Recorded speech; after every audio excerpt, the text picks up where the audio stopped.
කරන්න යන්නේ විද්‍යුතයේ පාඩමේ MCQ ප්‍රශ්න ටික. එතකොට මේ ඇවිල්ලා විද්‍යුතයේ පාඩමේ මුල් MCQ ප්‍රශ්න ටික තමයි මේකෙන් අපි සාකච්ඡා කරන්නේ. හරි. අපි වෙලට යමු. හරි. ඉස්සෙල්ලා වගේ තමයි ප්‍රශ්න ටික වීඩියෝ එකේ ඩිස්ක්‍රිප්ෂන් එකේ link එකක් දාලා තියෙනවා. එකෙන් ඔයාලට ප්‍රශ්න ටික ලබා ගන්න පුළුවන්. හරිද? හරි. අපි කතා කරමු පළවෙනි ප්‍රශ්නේ. පළවෙනි ප්‍රශ්නේ ගත්තාම මේක ටිකක් ලේසි ප්‍රශ්නයක්. මේකේ තියෙන්නේ දිග එල්ලූ සිලින්ඩරාකාර තඹ දණ්ඩකින් දිග 3ක් එල්ලූ සිලින්ඩරාකාර අලුත් දණ්ඩක් නැවත සාදා ගනු ලැබේ. අලුත් දණ්ඩේ විද්‍යුත් ප්‍රතිරෝධය මුල් දණ්ඩේ විද්‍යුත් ප්‍රතිරෝධයෙන් කී ගුණයක්ද කියලා අහන්නේ. දිග එල් වෙච්ච සිලින්ඩරාකාර තඹ දණ්ඩක් තියෙනවා. මම මේක එල් මෙහෙම ලියන්න. දැන් මේ තියෙන්නේ දණ්ඩ. සිලින්ඩරාකාර දණ්ඩ තමයි මේ තියෙන්නේ. ඒ දණ්ඩෙන් දිග 3ක් එල්ලූ සිලින්ඩරාකාර අලුත් දණ්ඩක් නැවත සාදා ගන්න ලැබේ. මෙයාව තලලා කරලා මොන හරි කරලා මෙයාගෙන් අපි දිග 3ක් වෙල් වෙච්ච දණ්ඩක් හදා ගන්නවා. මේකෙන් මේ දණ්ඩෙම දිග 3ක් එල් වෙච්ච දණ්ඩක් හදා ගන්න යන්නේ. හදලා තියෙනවා. මෙන්න 3ක් එල්. මුලින් එල් දැන් 3ක් එල්. ළමයි මේ එකම දණ්ඩෙන් හදලා තියෙන්නේ. එතකොට අලුත් දණ්ඩේ විද්‍යුත් ප්‍රතිරෝධය මුල් දණ්ඩේ විද්‍යුත් ප්‍රතිරෝධයෙන් කී ගුණයක්ද කියලා අහන්නේ. මට දැන් කියන්න කලින් තිබ්බ දණ්ඩෙන් පස්සේ 3ක් කියලා දණ්ඩ හදපුවම මොකක්ද මෙතන ළමයි වෙනස් වෙන්නේ නැති දේවල්. වෙනස් වෙන්නේ නැති එක මොකද්ද? දැන් මේක තඹ දණ්ඩනේ. එහෙනම් අනිවාර්යයෙන්ම මෙයා තඹ නම් මෙයාගේ ලෝහය වෙනස් වෙන්නේ නැහැනේ. මෙයා තඹම තමයි. මේක තඹ දණ්ඩක්. ඊට පස්සේ තව මොනවද මෙතන වෙනස් වෙන්නේ නැති දේවල් කියන්න බලන්න. වෙනස් වෙන්නේ නැති රාශිය මොනවද? පරිමාව. මෙන්න මේක තමයි මේකේ ප්‍රශ්නේ පොයින්ට් එක. ළමයි මේ දණ්ඩේ පරිමාවම තමයි මේ අවස්ථාවේ දණ්ඩේ පරිමාවත් වෙන්නේ. මේ පරිමාව වෙනස් වෙන්නේ නැහැ. මෙතන තිබ්බ දණ්ඩේ පරිමාවම තමයි මේ අවස්ථාවේ පරිමාවත් වෙන්නේ. පැහැදිලිද? දැන් අපි යමු මේකේ ප්‍රතිරෝධයේ ප්‍රකාශනයක් ලියන්න. විද්‍යුත් ප්‍රතිරෝධයට ඔයාලට ලියන්න පුළුවන් මෙහෙම. රෝ වතාවක් L බෙදීම E. මේ සමීකරණය මතක් වෙන්න ඕනේ. මොකක්ද මේ කියන්නේ? රෝ කියන්නේ විද්‍යුත් ප්‍රතිරෝධකතාව. තම් ප්‍රතිරෝධකතාව. මේ විල ප්‍රතිරෝධකතාව. ප්‍රතිරෝධය නෙමෙයි ප්‍රතිරෝධකතාව. L කියන්නේ දණ්ඩේ දිග. මේක දැන් කම්බියක් නම් මොකක් හරි නම් ළමයි මේකේ දිග තමයි මේ L කියන්නේ. එතකොට කැපිටල් A කියන්නේ A කියන්නේ මෙන්න මෙයා මේ දණ්ඩේ හරස්කඩ වර්ගඵලය. හරස්කඩ වර්ගඵලය. හරස්කඩ වර්ගඵලය. හරි. ළමයි දැනගන්න ඕනේ මෙහෙම එකක්. R මයින් ඒකකයේ මොකක්ද? R කියන්නේ ප්‍රතිරෝධයනේ. ප්‍රතිරෝධයම ඉන්නේ ඕම් වලින්. ප්‍රතිරෝධකතාව දන්නේ නැහැ මම. මේක ඒකක දන්නේ. දිගම ඉන්නේ මීටර වලින් වර්ගඵලයම ඉන්නේ වර්ග මීටර වලින්. මේම්ට මේම් කැපෙනවා. ලස්සන්ට එනවා.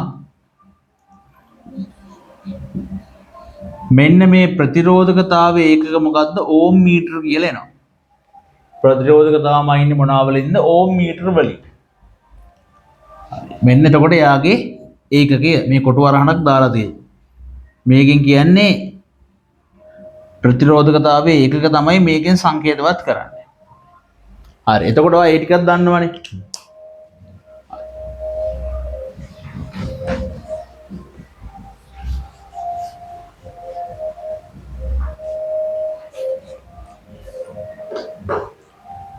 දැන් ඔයාලට පුළුවන් මේ දණ්ඩේ මේ අවස්ථාවට මොන අවස්ථාවටද මේක දාමු මේක ඇවිල්ලා එක අවස්ථාව කියලා. නැත්තම් මුල් අවස්ථාව. මුල් අවස්ථාවට R සමානයි රෝ වතාවක් L බෙදීමේ දානවා. ප්‍රතිරෝධකතාව රෝ දණ්ඩේ දිගත් L හරස්කඩ වර්ගඵලයත් A කියලා ගමු. මෙයාගේ හරස්කඩ වර්ගඵලය A කියලා ගත්තා. එහෙනම් ප්‍රතිරෝධය R. දැන් මෙන්න මෙතනට එන්න. ඔයාලා දණ්ඩේ දිග දන්නවා 3ක් L කියලා. හැබැයි මතක තියාගන්න ඔයා මේක දන්නේ මොකක්ද? ළමයි මේ කම්බිය අදිද්දී මෙයාගේ හරස්කඩ වර්ගඵලය වෙනස් වෙනවා. කලින් තිබ්බේ තමයි. කලින් හරස්කඩ වර්ගඵලයේ හැබැයි දැන් හරස්කඩ වර්ගඵලය මොකද වෙලා තියෙන්නේ? දැන් වෙනස් වෙලා. ඒක අපි ගමු A2 කියලා. දැන් හරස්කඩ වර්ගඵලයේ A2. මං ගාන පටන් ගන්න කලින් කිව්වා මේ දණ්ඩ නැත්තම් මේ කම්බිය 3ක් L දක්වා ඇද්දාම වෙනස් වෙන්නේ නැත්තේ මොකද්ද? පරිමාවනේ.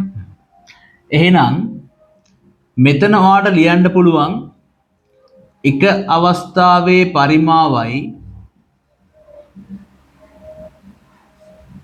එක අවස්ථාවේ පරිමාව සමානයි මෙයාගේ මේ දණ්ඩේ දෙවෙනි අවස්ථාවේ පරිමාවට. අවස්ථා දෙකේම පරිමා සමානයි. එකම පරිමාවක් තියෙනවා. එක අවස්ථාවේ පරිමාව මොකද්ද? සිලින්ඩර් එක පරිමාව කියන්නේ හරස්කඩ වර්ගඵලයේ A වතාවක් උස නැත්තම් දිග L. හරස්කඩ වර්ගඵලයේ A2 දැන් දිග 3ක් L. තේරෙනවා මේ L ට මේ L කැපෙනවා. A2 කියන්නේ කීයද? A බෙදීම 3යි. නව හරස්කඩ වර්ගඵලය ඇවිල්ලා කලින් එක්කිනාගෙන් 3න් එක. A බෙදීම 3යි. හොඳයි. ඒක හොයාගත්තා. දැන් ලියන්න අලුත් ප්‍රතිරෝධයට සමීකරණය. අපි ගමු මේක R 2 කියලා. R 2 සමානයි ප්‍රතිරෝධකතාව රෝම තමයි. ළමයි දණ්ඩ හදලා තියෙන ද්‍රව්‍ය මත මේ ප්‍රතිරෝධකතාව රඳා පවතිනවා. එතකොට මෙතන තියෙන්නේ තඹවල ප්‍රතිරෝධකතාවමයි. මේ අවස්ථාවෙත් මේක තඹනේ. එහෙනම් රෝම තමයි. දැන් දිග 3ක් L බෙදීම හරස්කඩ වර්ගඵලයේ A2 මම කෙලින්ම දානවා A2 වෙනුවට දානවා කීයද? A බෙදීම 3යි කියලා. A බෙදීම 3යි. දැන් ළමයි මේ අපිට සුළු කිරීම වල පොඩි අවුලක් තියෙනවා නම් මෙන්න බලා ගන්න මේ. A බෙදීම 3යි නම් මේ යට තියෙන 3 මොකද කරන්නේ? මේ යට තියෙන 3 කෙලින්ම ලවයත් එක්ක ලියන්න. මේ 3 ලවය ගාවින් ලියන්න. ලියන්න. රෝ 3L වතාවක් 3යි බෙදීම A. මේ බලන්න 3 වරක් 3 9යි රෝ L බෙදීම A. දැන් අපිට මේ දකලන්න දෙයක් නැහැ. මේ බලන්න මේ R සමානයි රෝ L බෙදීම A. හොඳට බලන්න මෙයා දිහා. R සමානයි රෝ L බෙදීම A. මෙන්න මේ පදයේම නේද මෙතනක් තියෙන්නේ මේ ප්‍රකාශනයේම නේද මේකේ තියෙන්නේ මේ 9 වතාවක් රෝ L බෙදීම A. එහෙනම් මේක ලියන්න පුළුවන් කොහොමද? 9 වතාවක් රෝ L බෙදීම A කියන කුට්ටියට දානවා මෙන්න මේ කැපිටල් R. එතකොට ලස්සනට උත්තරේ එනවා අලුත් අවස්ථාවේදී මෙයාගේ ප්‍රතිරෝධය කලින් ප්‍රතිරෝධය වගේ නම ගුණයක් කියලා. හරිනේ? හරි.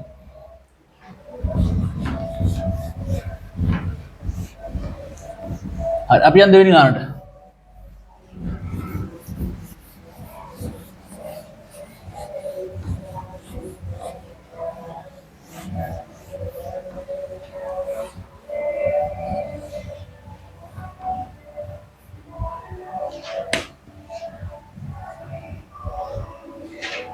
රූපයේ දක්වා ඇති පරිදි ප්‍රතිරෝධ දෙකක් සමාන්තරගතව සවි කර ඇත. පහයි ඕම් ප්‍රතිරෝධයේ උත්සර්ජනය වන ක්ෂමතාව 40ක් වොට් වේ. 15යි ඕම් ප්‍රතිරෝධයේ උත්සර්ජනය වන ක්ෂමතාව වනුයේ. හරි. දැන් මේ බලන්න මේක. මේ බලන්න.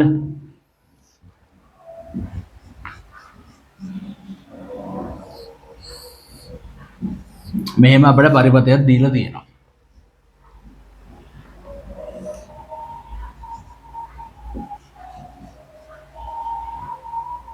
මෙන්න ප්‍රතිරෝධ දෙකක් තියෙනවා. හරි. මෙයා 5 ඕම්. මෙයා 15ක් ඕම් නේ. එකටම ළමයි මට කියන්න මේ දෙන්න ශ්‍රේණීගතද සමාන්තරගතද? මේ ප්‍රතිරෝධක දෙක සමාන්තරගතයි. දැන් ඔය ඇත්තටම මේ දෙන්න සමාන්තරගතයි කිව්වට හරි තේරුම දන්නේ නැතුව තමයි කියන්නේ. මෙන්න මෙහෙමයි සමාන්තරගත ප්‍රතිරෝධක දෙකක් අඳුරගන්නේ. අඳුරගන්නේ මෙහෙම. දැන් ඔයාලට පේනවාද මේ 5ක් ඕම් ප්‍රතිරෝධය? මේ ප්‍රතිරෝධයේ අග්‍ර දෙක කිව්වහම මම මෙන්න මේ තිත් දෙක පාට කරනවා. මේ 5ක් ඕම් ප්‍රතිරෝධයේ අග්‍ර දෙක විදිහට මට මේ තිත් දෙක ගන්න පුළුවන්. අවුලක් නැහැනේ. ඊළඟට 15 තියෙන ප්‍රතිරෝධය බලන්න 15ක් ඕම්. ඒ ප්‍රතිරෝධයේ අග්‍ර දෙක විදිහටත් මට ගන්න පුළුවන්. මෙන්න මේ 15 මෙන්න මේ මන් දැන් පාඩ කරපු තිත් දෙක. උඩ තිත් දෙක ඇවිල්ලා 5 ඕම් ප්‍රතිරෝධයේ අග්‍ර දෙක, මේ තිත් දෙක ඇවිල්ලා 15ක් ඕම් ප්‍රතිරෝධයේ අග්‍ර දෙක. අග්‍ර දෙක කියන්නේ කෙලවරවල් දෙක. ඔයාලට පේනව නේද? මේ තිත් දෙකම එකට සම්බන්ධ වෙලා නේද තියෙන්නේ? මේ තිතයි මේත් එකට සම්බන්ධයි. මේ තිත් දෙකත් එකට සම්බන්ධයි. අග්‍ර දෙක එකිනෙකට සම්බන්ධයි. මොකද්ද? කාගේ අග්‍රකද? ප්‍රතිරෝධ දෙකේ අග්‍ර දෙක එකිනෙකට සම්බන්ධ වෙලා තියෙනවා නම් ඒ ප්‍රතිරෝධ සමාන්තරගතයි. ප්‍රතිරෝධ දෙකේ අග්‍රයන් දෙක මේ අග්‍රයයි මේ අග්‍රයයි එකිනෙකට සම්බන්ධයි. මේ අග්‍රයයි එකිනෙකට සම්බන්ධයි. එහෙනම් පැහැදිලිව තේරුම් ගන්න ප්‍රතිරෝධ ගත්තහම ප්‍රතිරෝධ පද්ධතියක එයාගේ එක් අග්‍ර අනෙක් ප්‍රතිරෝධවල අග්‍රත් එක්ක එකිනෙකට සම්බන්ධ වෙලා නම් එයාලා සමාන්තරගතයි. හරි. ඔන්න ඔකම ලේසියෙන්ම වැඩේ අල්ලගන්න පුළුවන් සමාන්තරගතයිද කියලා බලන්න ඕම. පැහැදිලිනේ? හරි. හරි. දැන් අපිට කියනවා සමාන්තරගතව සවි කර ඇත. හරි මේ ගානෙත් දියල් තියෙනවා. 5 ඕම් ප්‍රතිරෝධයේ උත්සර්ජනය වන ක්ෂමතාව 40ක් වොට් වේ. මෙයාගේ උත්සර්ජනය වන ක්ෂමතාව මම ලියන්නේ P කියලා. එදින්ම දානවා P සමානයි 40යි වොට්. දැන් P දාපුවහම බය වෙන්න එපා. ක්ෂමතාව ගැන චුට්ටක් කියන්නම්. මෙන්න මෙහෙමයි. මතක තියාගන්න ක්ෂමතාව කියන්නේ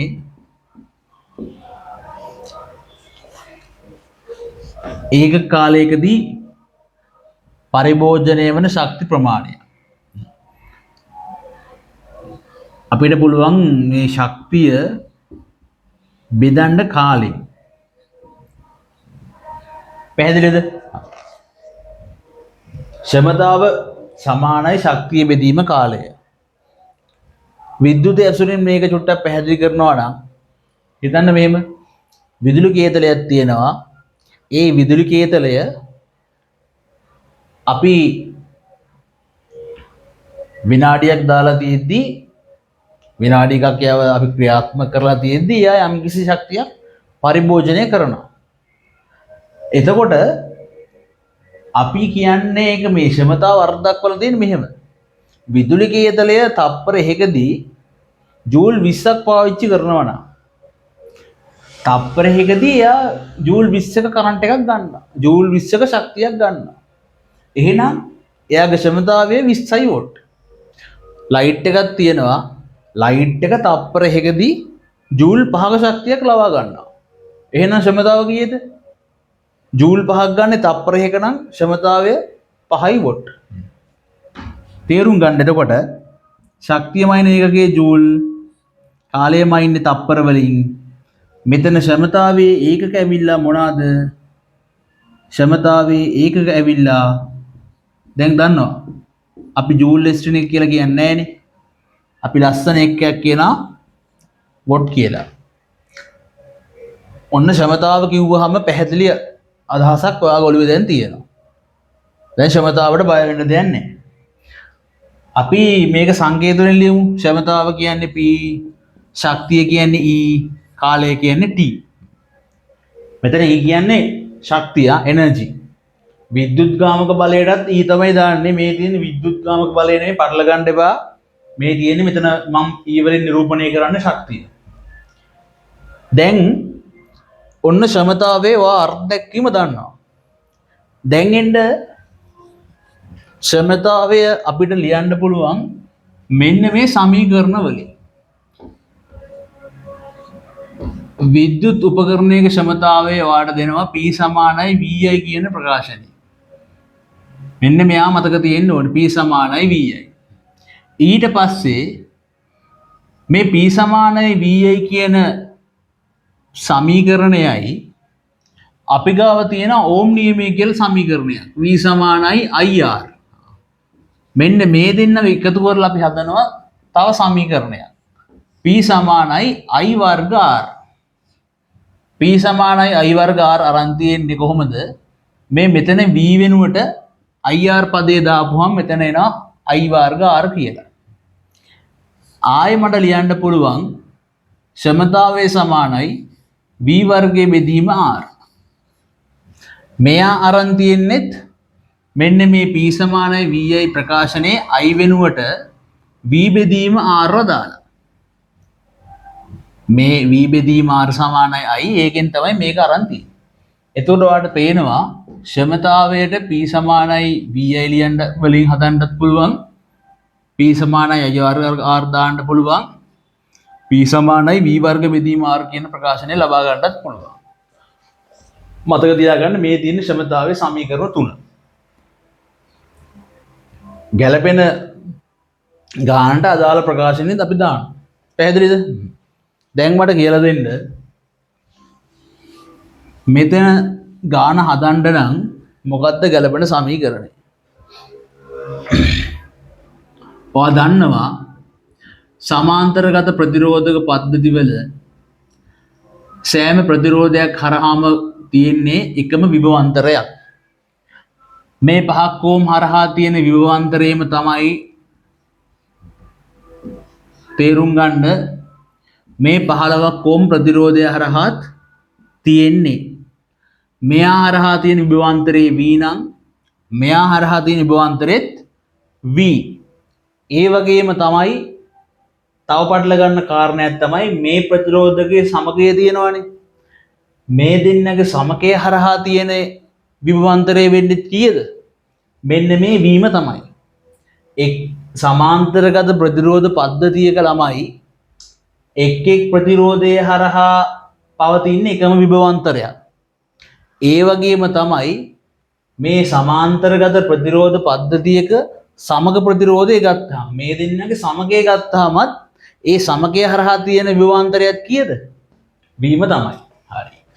දැන් ඔයා දන්නවනේ මේ 5 ඕම් හරහා 5 ඕම්ගේ ක්ෂමතාවය 40යි වොට් නම් මෙයා හොයන්න පුළුවන්. ඔන්න බලන්න මේ 5 ඕම් ප්‍රතිරෝධයට දාන්න මේ ප්‍රකාශන තුනෙන්ම මෙන්න මේ තුන්වෙනි ප්‍රකාශනය දැම්මොත් ලේසියෙන් වැඩේ කොට දා ගන්න පුළුවන්. මේ බලන්න.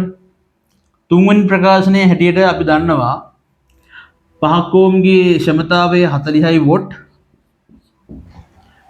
එයා හරහා විභවාන්තරය V වර්ගය තමයි දන්නේ නැත්නම් හොරක් දැම්ම එක R ඇවිල්ලා 5යි. එතකොට ලස්සනට එනවා මෙතන කීයද? 4ක් 5 20යි 200 සමානයි V වර්ගය කියලා එනවා. හරි. කොහොම තියන්නේ? මුකුත් කරන්නේ නැහැ. දැන් දාන්න 15ක් ඕම්ට 15ක් ඕම්ටත් දාන්නේ මොකද්ද? තුන්වෙනි සමීකරණය p සමානයි v වර්ග බෙදීම r දාන්නේ. දැන් ක්ෂමතාවය එනහන්නේ ක්ෂමතාවය දන්නේ නැහැ. ඒක දාමු p2 කියලා. v වර්ගය දන්නවා. මේ කලින් හැවි v වර්ගය 200යි. කලින් ඔය හොයලා තියෙන v වර්ගය. මොකද දෙන්නගම විභවාන්තරය සමානයිනේ. v වර්ගය දන්නවා. r කීයද? r 15යි. ලස්සන්ට උත්තරේ 200 බෙදීම 15. ඒ කියන්නේ 200 බෙදීම 15 කියන්නේ අපි මේක සුළු කරමු. 15ට 5 ඒවා 3යි. 200ට 5 ඒවා 4යි. 40යි. උත්තරේ එනවා 40 බෙදීම 3යි වොට් කියලා.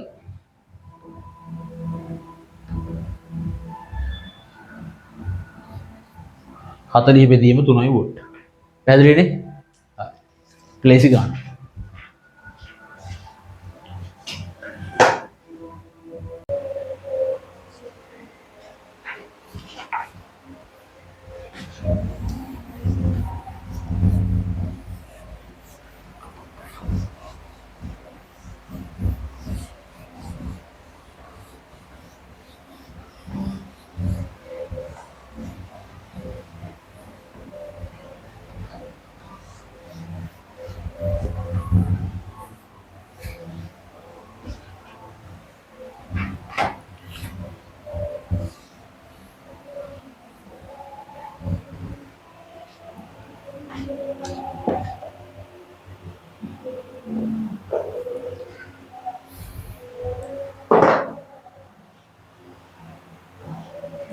හරි.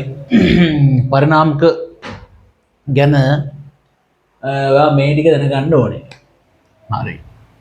දැන් මෙතන අපි චුට්ටක් පරිණාම ගැන කියමු. පරිණාමක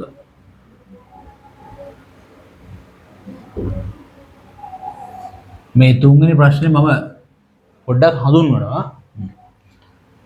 අපි ගාව තියෙනවා පරිණාමක වර්ග දෙකක්. එකක් තමයි අධිකර පරිණාමක. අධිකර පරිණාමක.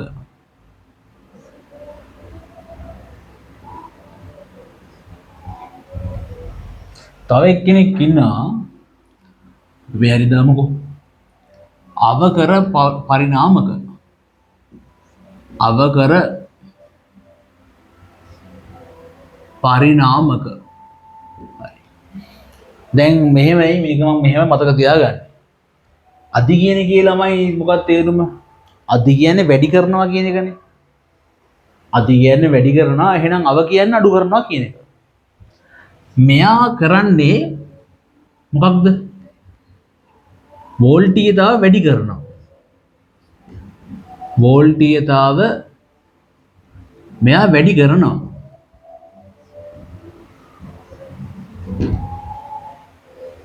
වෝල්ටීයතාව වැඩි කරනවා. ඔයා දන්නවා සරලව පරිණාමකයක දඟර දෙකක් තියෙනවානේ.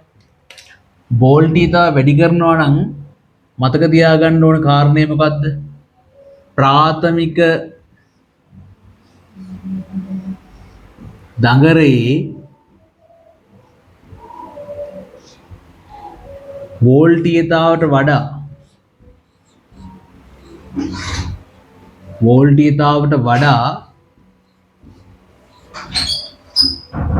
ද්විතීක දඟරේ වෝල්ටීයතාව වැඩි.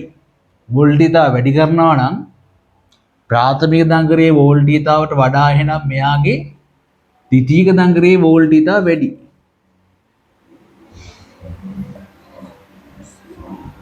ද්විතීක දඟරේ වෝල්ටීයතාව වැඩි.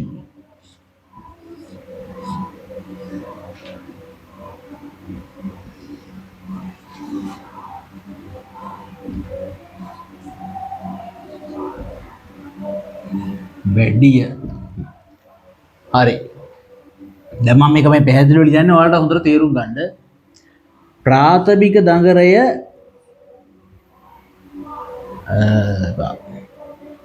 ප්‍රාථමික දඟරයේනේ. එතකොට අපි එකට කියන්නේ සාමාන්‍ය ළමයි ප්‍රයිමරි කොයිල් කියලා. මෙතන වෝල්ටේජ් එකනේ. වෝල්ටේජ් එක නම් මට කියන්න VP VS කියලා ලිව්වොත් එහෙම P කියන්නේ ප්‍රයිමරි ප්‍රාථමික, S කියන්නේ සෙකන්ඩරි ද්විතීක. දැන් කොහොමද අසමානතාවය ලියන්නේ? ඔබ දැනගන්න ඕන. අසමානතාවයකින් යම් කිසි ප්‍රකාශනයක් නිරූපණය කරන හැකියාව අපිට තියෙන්න ඕනේ. කාගේ වෝල්ටේජ් එකද වැඩි? ද්විතීක දඟරේ වෝල්ටේජය වැඩි නම් මෙයා ලොකුයිනේ, මෙයා ලොක්කා. එහෙනම් අසමානතාවයකින් නිරූපණය කරන්නේ කොහොමද? මේ ලොකු එකා තමයි පොඩි එකාට අයින්නේ. ලොකු එක්කෙනා පොඩි එක්කෙනාට අයිනවා. VS ලොකුයි, VP කුඩයි. වෝල්ටේජ් එක හරි. ඊළඟට දැනගන්න ඕනේ පොටවල් ගාන. පොටවල් ගණන ගැන මොකක්ද ඔයාලට කියන්න තියෙන්නේ? කාගේ පොටවල් ගානද වැඩි? මතක තියාගන්න. මේවා ලේසියෙන් මතක තියාගන්න පුළුවන්. අපි හරියට සිද්ධාන්ත තේරුම් ගන්නවට. මේ පොටවල් සංඛ්‍යාව දැන් පොටවල් ගණන නැත්තව පොටවල් සංඛ්‍යාව පොටවල් ගණන මේකේ ළමයි වෝල්ටේජ් එකත් එක්ක අනුලෝම සමානුපාතිකයි. වෝල්ටීයතාවත් එක්ක අනුලෝම සමානුපාතිකයි. වෝල්ටීයතාවට අනුලෝම සමානුපාතිකයි. එහෙනම් කාගේ පොටවල් ගානද වැඩි? දැන් කාගේද වෝල්ටේජ් එක වැඩි? ද්විතීක දඟරේ වෝල්ටීයතාවය වැඩි නම් කෙලින්ම ලියන්න මේ ද්විතීක දඟරේ පොටවල් ගාන වැඩි. කාට වඩාද? ප්‍රාථමික දඟරේ පොටවල් සංඛ්‍යාවට වඩා ද්විතීක දඟරේ පොටවල් ගාන වැඩි. මෙන්න ඔයා ලස්සනට අධිකර පරිණාමකයක් ගැන දැනගන්න ඕන කාරණා ටික දන්නවා. එහෙනම් දැන් මෙතන ලියමු. අවකර පරිණාමකයක් නම් ඒකේ කාර්යභාරය මොකක්ද? එයා මොකටද හදලා තියෙන්නේ? වෝල්ටීයතාව අඩු කරන්නනේ. වැඩි වෝල්ටේජ් එක අඩු කරන්න තමයි තියෙන්නේ. වෝල්ටීයතාව අඩු කිරීමට. අඩු කිරීමට.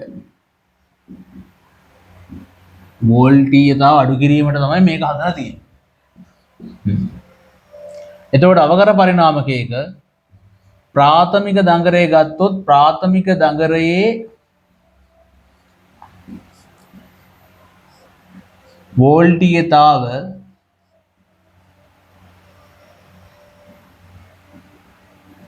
වැඩි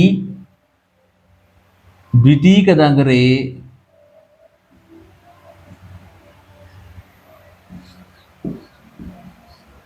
ද්විතීක දඟරයේ වෝල්ටීයතාවට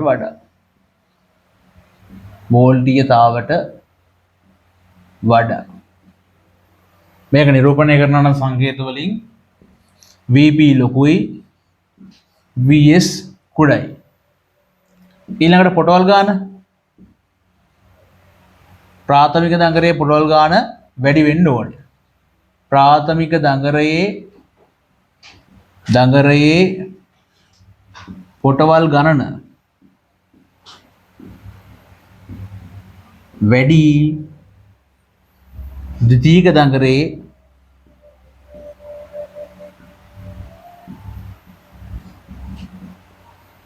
පොටවල්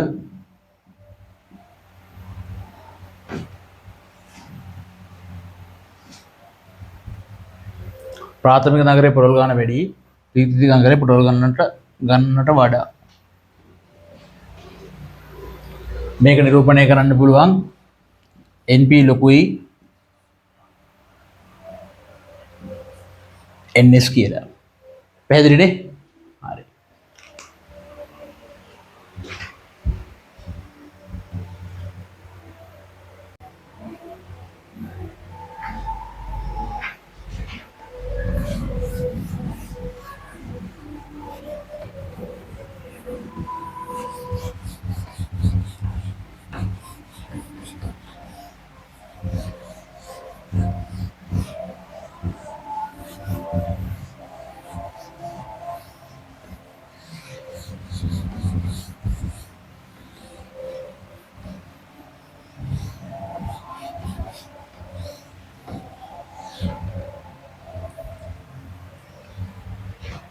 හරි. ඊළඟට මේකේ මේ ප්‍රකාශනය ලිය මතක තියාගන්න මෙහෙමයි. දැන් ප්‍රකාශනය ගත්තාම මෙහෙමයි.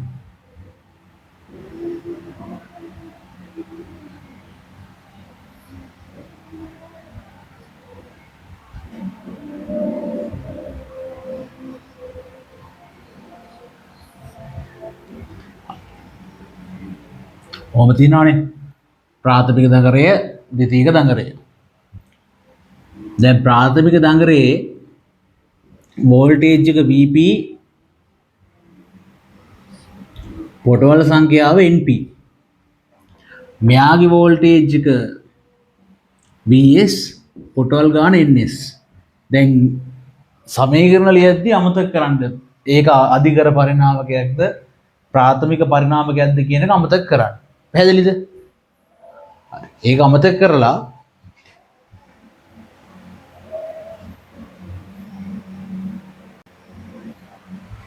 අපි ප්‍රකාශනය ලියනවා. මුලින් ලියා ගන්න පුළුවන් මෙහෙම. VP බෙදීම VS කෙලින්ම සමානයි කතාල් දෙකක් නෑ NP බෙදීම NS. ප්‍රාථමික දඟරයේ මේ ප්‍රාථමික වෝල්ටීයතාවයේ වෝල්ටේජ් එක ද්විතීයික වෝල්ටේජ් එකට වෝල්ටීයතාවට දරන අනුපාතයම තමයි ප්‍රාථමික දඟරයේ පොටවල් සංඛ්‍යාව ද්විතීයික දඟරයේ පොටවල් සංඛ්‍යාවට දරන්නේ. එතකොට මේ මම කලින් කිව්වා මතකද? වෝල්ටේජ් එක වෝල්ටීයතාව අනුලෝම සමානුපාතිකයි මේ පොටවල් ගණනට. එතකොට මේ වෝල්ටීයතාව අතර අනුපාතය සමාන වෙනවලු මේ පරිණාමකවල තියෙන පොටවල් අතර අනුපාතයට. මෙන්න පරිණාමකවලදී වාට හම්බෙන පළවෙනි සමීකරණය. ඒක මතක තියෙන්න ඕනේ ගාන හදන්න. ඊළඟට මේ පරිණාමකයක් ගත්තාම එයා පූර්ණ ශ්‍රමතාවයෙන් ක්‍රියාත්මක වෙනවා නම් පූර්ණ ශ්‍රමතාවයෙන් ක්‍රියාත්මක වේනම්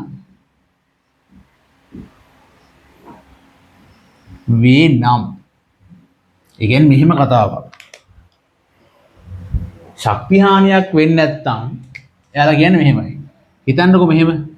දැන් මේ දඟරයේ තුලින් එන ධාරාව IP, මේ දඟරයේ තුලින් ප්‍රේරණය වෙන ධාරාව IS කියලා. මේ දඟරයේ තුලින් ගලන ධාරාව IP, මෙයා තුලින් ගලන ධාරාව IS. එතකොට ඔයා දැන් ශ්‍රමතාවය කියන්නේ මොකද්ද? P සමානයි VI නේ. ප්‍රාථමික දඟරයට ශ්‍රමතාවය ලියන්න පුළුවන්. ප්‍රාථමික දඟරයේ වෝල්ටීයතාවය VP, එයා තුලින් ගලන ධාරාව IP සමානයි මෙයාගේ ශ්‍රමතාවයට සමාන නිසා ශක්ති හානියක් නැත්තම් මෙතන වෝල්ටීයතාවය VS, මෙයා තුලින් ගලන ධාරාව IS. VP IP සමානයි VS IS. මේක ලස්සන කරලා ලියනවා නම් ලියන්න පුළුවන්. VP බෙදීම VS සමානයි VP බෙදීම VS මෙහෙට එනවා IS උඩ IP යට. මේ විදිහට තිබ්බත් ප්‍රශ්නයක් නෑ. මේ විදිහට ලියා ගන්නත් පුළුවන්. මෙන්න ඔයාගේ දෙවෙනි සම්බන්ධය. මෙන්න මේ ප්‍රකාශන දෙක ඔයාට හොඳට මතක තියෙන්න ඕනේ මේ පරිණාමක වලින් ගණන් හදන්න. පැහැදිලිද? හරි. දැන් යන් අපි තුන්වෙනි ප්‍රශ්නේ බලන්න. දැන් එන්නේ ප්‍රශ්නෙට. අධිකර පරිණාමකයක් 40 වෝල්ටීයතාවයක් 80 වෝල්ට් දක්වා වැඩි කරයි. වෝල්ට් පරිණාමකයේ පූර්ණ නම් ද්විතීයික දඟරය තුල ධාරාව ප්‍රාථමික දඟරය තුල ධාරාවට දක්වන අනුපාතය වෙනුවේ. හරි. එතකොට මේ අපි කතා කරන්නේ පූර්ණ පරිණාමකයක් ගැන. හරි. දැන් මෙතන කියලා තියෙන්නේ මොකක්ද? අධිකර පරිණාමකයක්ලු තියෙන්නේ. මෙයාගේ වෝල්ටේජ් එක VP 40යිලු. VP 40යි වෝල්ට්. VS කීයද? VS 80යි වෝල්ට්. එයා 80යි වෝල්ට්. එතකොට පොටවල් ගාන ප්‍රශ්නයක් නැහැ. ඒක මුකුත් අපිට දීලා නැහැ. අපෙන් අහන්නේ මෙහෙමනම් ධාරාවට දක්වන අනුපාතයනේ අහන්නේ. එතකොට ඔයාලට තේරෙන්න ඕනේ මේ ප්‍රකාශන දෙකෙන් වෝල්ටීයතා අතර අනුපාතය සමානයි. මේ ධාරා අතර අනුපාතය ගද්දී මේ දෙක මාරු වෙනවා. මේ VP VS නම් මෙතන IS IP වෙනවා. අන්න බලන්න මේක ආදේශ කරමු දැන්. මෙයා එක සමීකරණය, මෙයා දෙක සමීකරණයනේ. මේක දාලා තේරුමක් නැහැ. මෙතන මොකද පොටවල් ගාන ගැන මුකුත් සඳහනක් කරලා නැහැ. අපෙන් අහන්නේ ධාරා අතර සම්බන්ධයක්නේ. ධාරාවන් අතර සම්බන්ධයක් නම් කෙලින්ම ඉතින් මේ දෙවෙනි සමීකරණෙන් ගාන හදන්න පුළුවන්. පැහැදිලිද? මේ පරිණාමක ගණන් දෙද්දී මුලින්ම ඔයා කරන්න ඕනේ සමීකරණ ටික ලියා ගන්න. මොකද ගාන කියවන්න කලින් සමීකරණ ටික වෙනම ලියාගත්තාම ඔයාලට ලේසි ගාන හදන්න. පැටලෙන්නේ කරන්නේ නැහැ.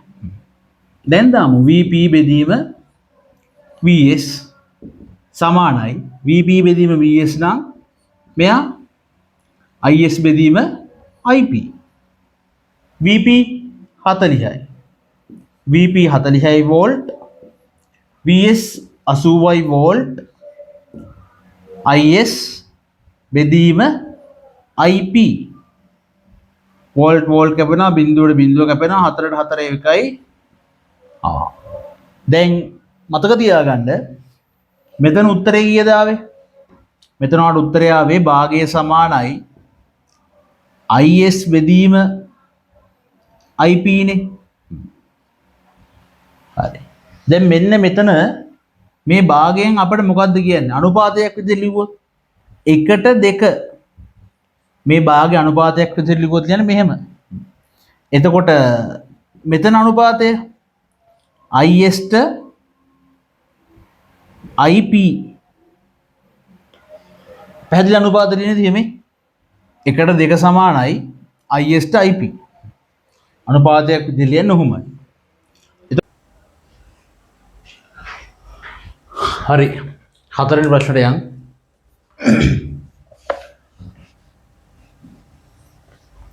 හතරවෙනි ප්‍රශ්නේ.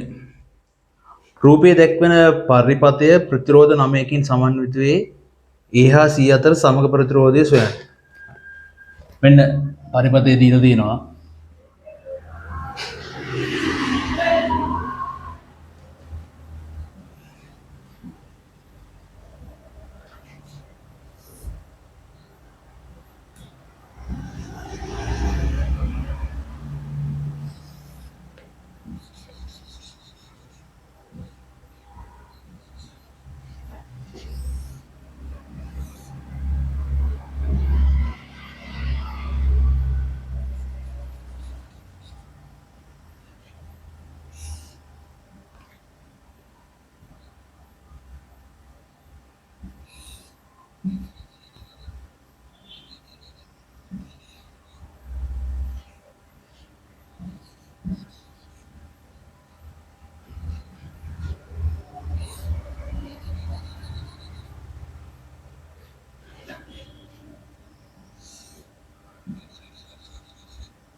R මේ ප්‍රතිරෝධයත් R මෙයා R 2R 2R R හරි කොහොමද මේක A අග්‍රය මේක C අග්‍රය රූපයේ දැක්වෙන පරිපථයේ ප්‍රතිරෝධ 9කින් සමන්විත වේ. A හා C අතර සමග ප්‍රතිරෝධය සොයන්න. දැන් අපි මේ පරිපථයේ දැක්ක ගාම සමග ප්‍රතිරෝධය හොයන්න කලින් මේ ටික දැනගන්න ඕනේ. මේ ගාන කියලා තියෙනවා ළමයි A හා C නේ. එතකොට මේ පරිපතයට ධාරාව එනවා නම් එන්න පුළුවන් එක්කෝ A වලින් නැත්තම් මේ C අග්‍රේ. මේ අග්‍ර දෙක තමයි අපි කෝෂයකට සම්බන්ධ කරන්නේ. මේ අග්‍ර දෙක හිතන්න මෙහෙම තිබ්බා කියලා. මේ අග්‍ර දෙක තමයි කෝෂයකට සම්බන්ධ කරන්නේ. එතකොට මෙහෙන් එන ධාරාව මේ ප්‍රතිරෝධ පද්ධතිය තුලින් ගමන් කරලා මේ C අග්‍රයෙන් එළියට එනවා. පැහැදිලිද? එතකොට ගානක දුන්නාම A හා C අතර සමග ප්‍රතිරෝධය හොයන්න කියලා ඒකේ තේරුම තමයි මෙන්න මේ තියෙන්නේ. ඒක නිකන් නෙමෙයි දීලා තියෙන්නේ A හා C කියන එකට අනුව තමයි මේකේ මේ ප්‍රතිරෝධ පද්ධතිය අපි සමග ප්‍රතිරෝධය හොයන්නේ. පැහැදිලිද? හරි. ඔන්න ඒ කතන්දරේ තේරුම් ගන්න ඕනේ. දැන් මේක මගමු. මට දැන් කියන්න මෙන්න මෙතන මේ R කියන ප්‍රතිරෝධයයි මේ R කියන ප්‍රතිරෝධයයි අපිට ශ්‍රේණිගත ප්‍රතිරෝධ දෙකක් විදිහට සලකන්න පුළුවන්. මේ දෙන්න ශ්‍රේණිගත ප්‍රතිරෝධ දෙකක් විදිහට සලකන්න බෑ. හේතුව මොකද? මේ ප්‍රතිරෝධ දෙක මැද්දෙන් ධාරාව යන්න තව මැද්දෙන් පාරක් තියෙනවා.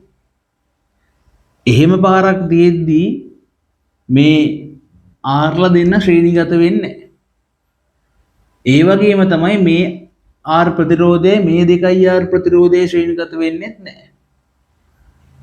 හරි. එතකොට ගාන පටන් ගන්න අපි බලන්න ඕනේ පොඩක් හොයා ගන්න ඕනේ මේ ගාන කොහෙන්ද අපි පටන් ගන්න. මේ උඩ තියෙන R ප්‍රතිරෝධ දෙක බලන්න මේ දෙන්න. මේ දෙන්න මොන ගතයිද? මේ දෙන්න ශ්‍රේණිගතයි. මේ R ප්‍රතිරෝධය හරහා යම් කිසි ධාරාවක් ආවොත් ඒ ධාරාවම මෙයා හරහාත් යනවා. ඊට පස්සේ බලන්න මෙන්න මේ R මේ දෙන්නත් ශ්‍රේණිගතයිනේ. මෙයා හරහා ගමන් කරන ධාරාව තමයි මේ R හරහාත් යන්නේ. ඒ වගේම තමයි මේ ප්‍රතිරෝධය දිහා බැලුවොත් මේ R ප්‍රතිරෝධයත් මේ කට්ටියත් එක්ක ශ්‍රේණිගතයි. ඔන්න අපිට හම්බ වෙනවා ශ්‍රේණිගත වෙච්ච ප්‍රතිරෝධ හතරක්. මෙයා මෙන්න මෙයා මේ හතර දෙනා ශ්‍රේණිගතයි. ශ්‍රේණිගතයි කියද්දී ළමයි තේරුම් ගන්න මේ එක ප්‍රතිරෝධයක් හරහා ගමන් කරන ධාරාව I1 නම් සෑම ප්‍රතිරෝධයක් හරහාම මේ ශ්‍රේණිගත වෙච්ච ප්‍රතිරෝධ හතර හරහාම යන්නේ එකම ධාරාවක් I1 I1 I1. පැහැදිලිද? එතකොට කෙලින්ම ඔයාලට ලියන්න පුළුවන් මේ හතර දෙනාම වෙනුවට මේ හතර දෙනාගේ සමගය ඇවිල්ලා කීයද? 4ක් R. මේ හතර දෙනාගේ සමගය මේ ශ්‍රේණිගත වෙච්ච හතර දෙනාගේ සමගය 4ක් R. දැන් උඩ කට්ටිය නැහැ. දැන් ඉන්නේ කවුද? මෙන්න මේ දෙකක් R දෙන්න විතරයි. හරි. දැන් මම උඩ කට්ටිය ටික මගලා දානවා. උඩ ප්‍රතිරෝධ හතර නැහැ අපිට. උඩ ප්‍රතිරෝධ හතර නැහැ. බය නැතුව මකන්න.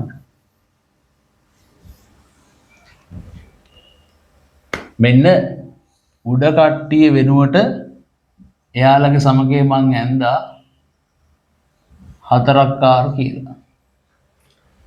4 දෙනා වෙනුවට දාන්න පුළුවන් තනි එක්කෙනා. ඔන්න සමගය. දැන් ඊළඟට මේ බලන්න ළමයි මෙන්න මෙයා. දැන් හිතන්නකො ළමයි මේ දෙකක් R හරහා යම් කිසි ධාරාවක් ඇවිල්ලා මේ R ප්‍රතිරෝධය හරහා ධාරාව ගැලුවොත් එහෙම ඒ ගලන ධාරාවට ළමයි යන්න පාරක් තියනවද? මේ I ධාරාව මෙතනින් එහාට කොහොමද යන්නේ?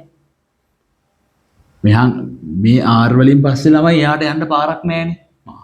ඒකේ තේරුම තමයි මේ R හරහා ධාරාවක් ගලන්නේ ඒ කියන්නේ R ප්‍රතිරෝධයේ තිබ්බත් එකයි නැතත් එකයි. එතකොට මෙයා ලුහුවත් වෙනවා. මෙයා මකන්න. ඒ ප්‍රතිරෝධය වැඩක් නැහැ. එයා වැඩක් නැති ප්‍රතිරෝධයක්. ඇයි වැඩක් නැති උනේ? එයා හරහා ධාරාවක් ගෙලුවේ නැහැ. දැන් බලන්න මේ 2R 2R. දැන් අපිට පොඩි සතුටක් දැනෙන්න ඕනේ. මේ දෙන්න මොන ගතයිද? මේ දෙන්න ශ්‍රේණිගතයි. ඉතින් එතකොට මම මොකද කරන්නේ? මේ දෙන්න ශ්‍රේණිගතයි නම් ඒ දෙන්න වෙනුවට අපි දානවා තනි එක්කෙනා. 2R 2R 4R. දැන් අර අමාරු ගතිය බලන්න ගිහින් නේද? දැන් ඕන කෙනෙක්ට තේරෙනවා. මේ 4R මේ 4R මොන ගතයිද? සමාන්තර ගතයි. ඇයි මේ? ඒ දෙන්නගේ කොන් දෙක දෙකලවරවල් දෙක එකිනෙකට සම්බන්ධ වෙලා තියෙන්නේ. 4R 4R ගේ සමග ප්‍රතිරෝධය කීයද? මේ දෙන්නගේ සමග ප්‍රතිරෝධය. මේ දෙන්නගේ සමග ප්‍රතිරෝධය ලියන්න පුළුවන් මට. සමාන දෙන්නෙක් ඒ දෙන්න සමාන්තර ගතයි නම්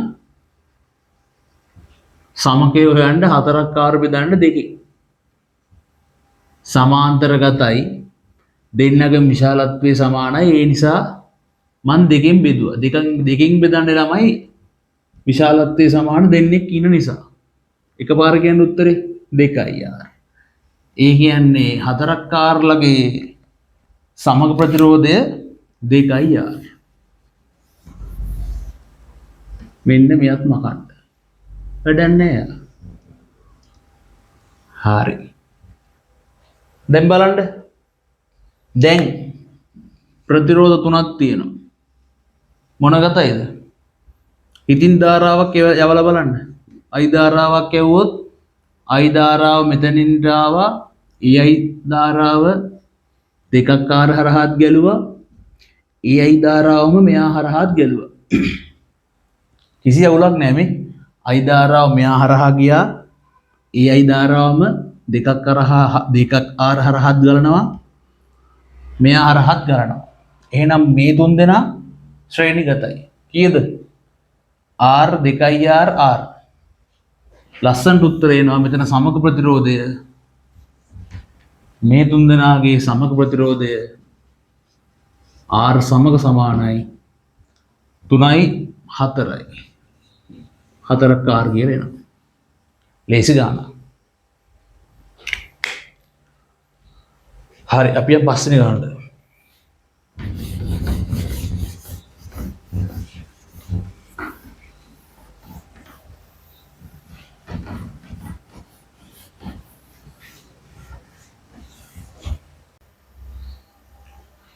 හරි එන්න පස්වෙනි ප්‍රශ්නට.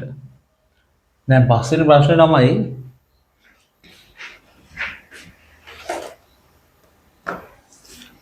මේ තියෙන්නේ මේ පරිපතේ ටිකක් මේ අපිට අලුත් වගේනේ. මේකේ තියෙන්නේ විභවමානය. හරි ප්‍රශ්න ඩොට්ටක් කියවන්න.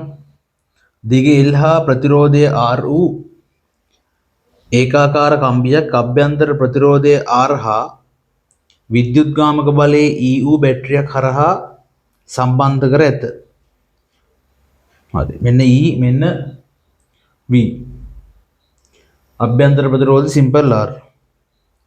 ඉතා විශාල ප්‍රතිරෝධයක් ඇති වෝල්ට් මීටරයක් කම්බිය එක් කෙළවරකට හා එම කෙළවරේ සිට x දුරකින් පිහිටි ලක්ෂයකට රූපය පරිදි සම්බන්ධ කර ඇත.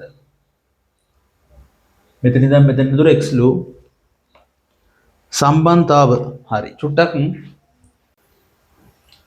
හරි. එතකොට මෙන්න මේකේ දැනගන්න ඕනේ විභවමානයෙන් කරන්නේ මේ විභවමානය කියන්නේ මෙන්න මේ පරිපත කොටසට. එතකොට මේ කෝෂයට කියනවා එළවුම් කෝෂය කියලා. මෙයාට කියනවා එළවුම් කෝෂය කියලා. පැහැදිලිද? එතකොට මෙන්න මේ පාඩ කරලා තියෙන අපි කම්බියක් මේක තමයි ඔය කියන කම්බිය. මෙයාගේ දිගේ L මෙයාගේ ප්‍රතිරෝධයක් තියෙනවා R කියලානේ. මෙයාගේ දිග L මෙයාගේ ප්‍රතිරෝධය R. එතකොට මේක කම්බියට කියනවා විභවමාන කම්බිය කියලා. විබමාන කම්බිය. මේ තියෙන්නේ විබමාන කම්බිය. පැහැදිලිද? මේකෙන් කරන්නේ මෙයාට වඩා ඊට වඩා අඩු වෝල්ට් විභවාන්තරයක් මයින් එක තමයි මේකෙන් කරන්නේ. මේ කෝෂයේ දෙනවන ළමයි විභවාන්තරයක් මේ විද්‍යුත්කාමක බලය තියෙන්නේ මේ E කියලා. මේ කෝෂයට වඩා අඩු වෝල්ට් මීටර පාඨාංකයක් එහෙමත් නැත්නම් අඩු විභවාන්තරයක් මයින්ඩ් තමයි මේක හදලා තියෙන්නේ. සංවේදීව අපට විභවාන්තරයක් මයින්ඩ් මේ පරිපථයේ පාවිච්චි කරනවා. මේ ඇටවුම් පාවිච්චි කරනවා. මේ කම්බිය මීටර කීපයක් දිග වෙන්න පුළුවන්. හරිද? හරි. එතකොට දැන් මේක මෙහෙමයි වැඩ කරන්නේ.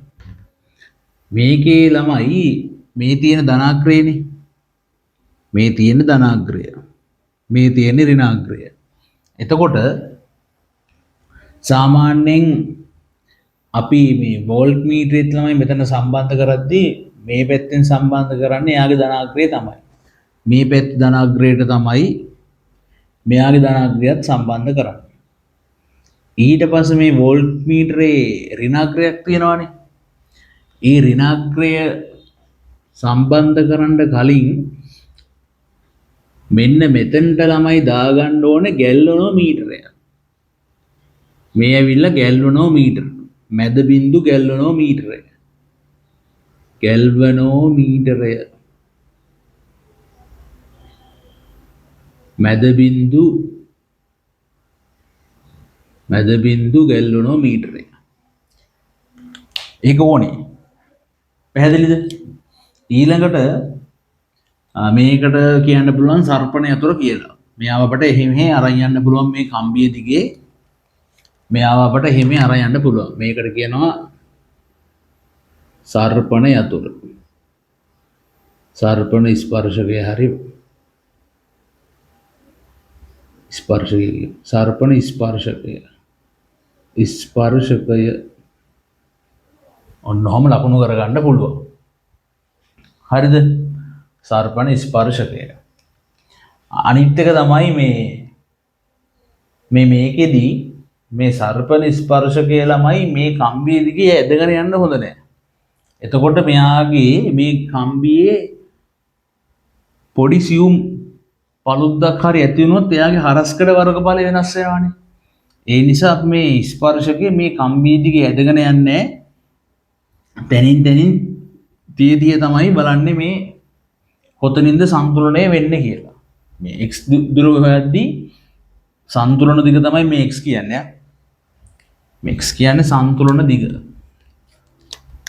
සන්තුලන දිග. සන්තුලන දිග. එතකොට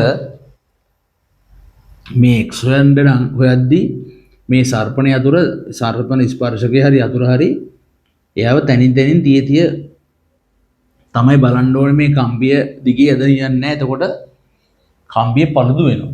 හරි. දැන් ඒ ටික හරිනේ. මේකේ දැන් මේ සන්තුලන දිග ගැන චුට්ටක් මම කියන්නම්.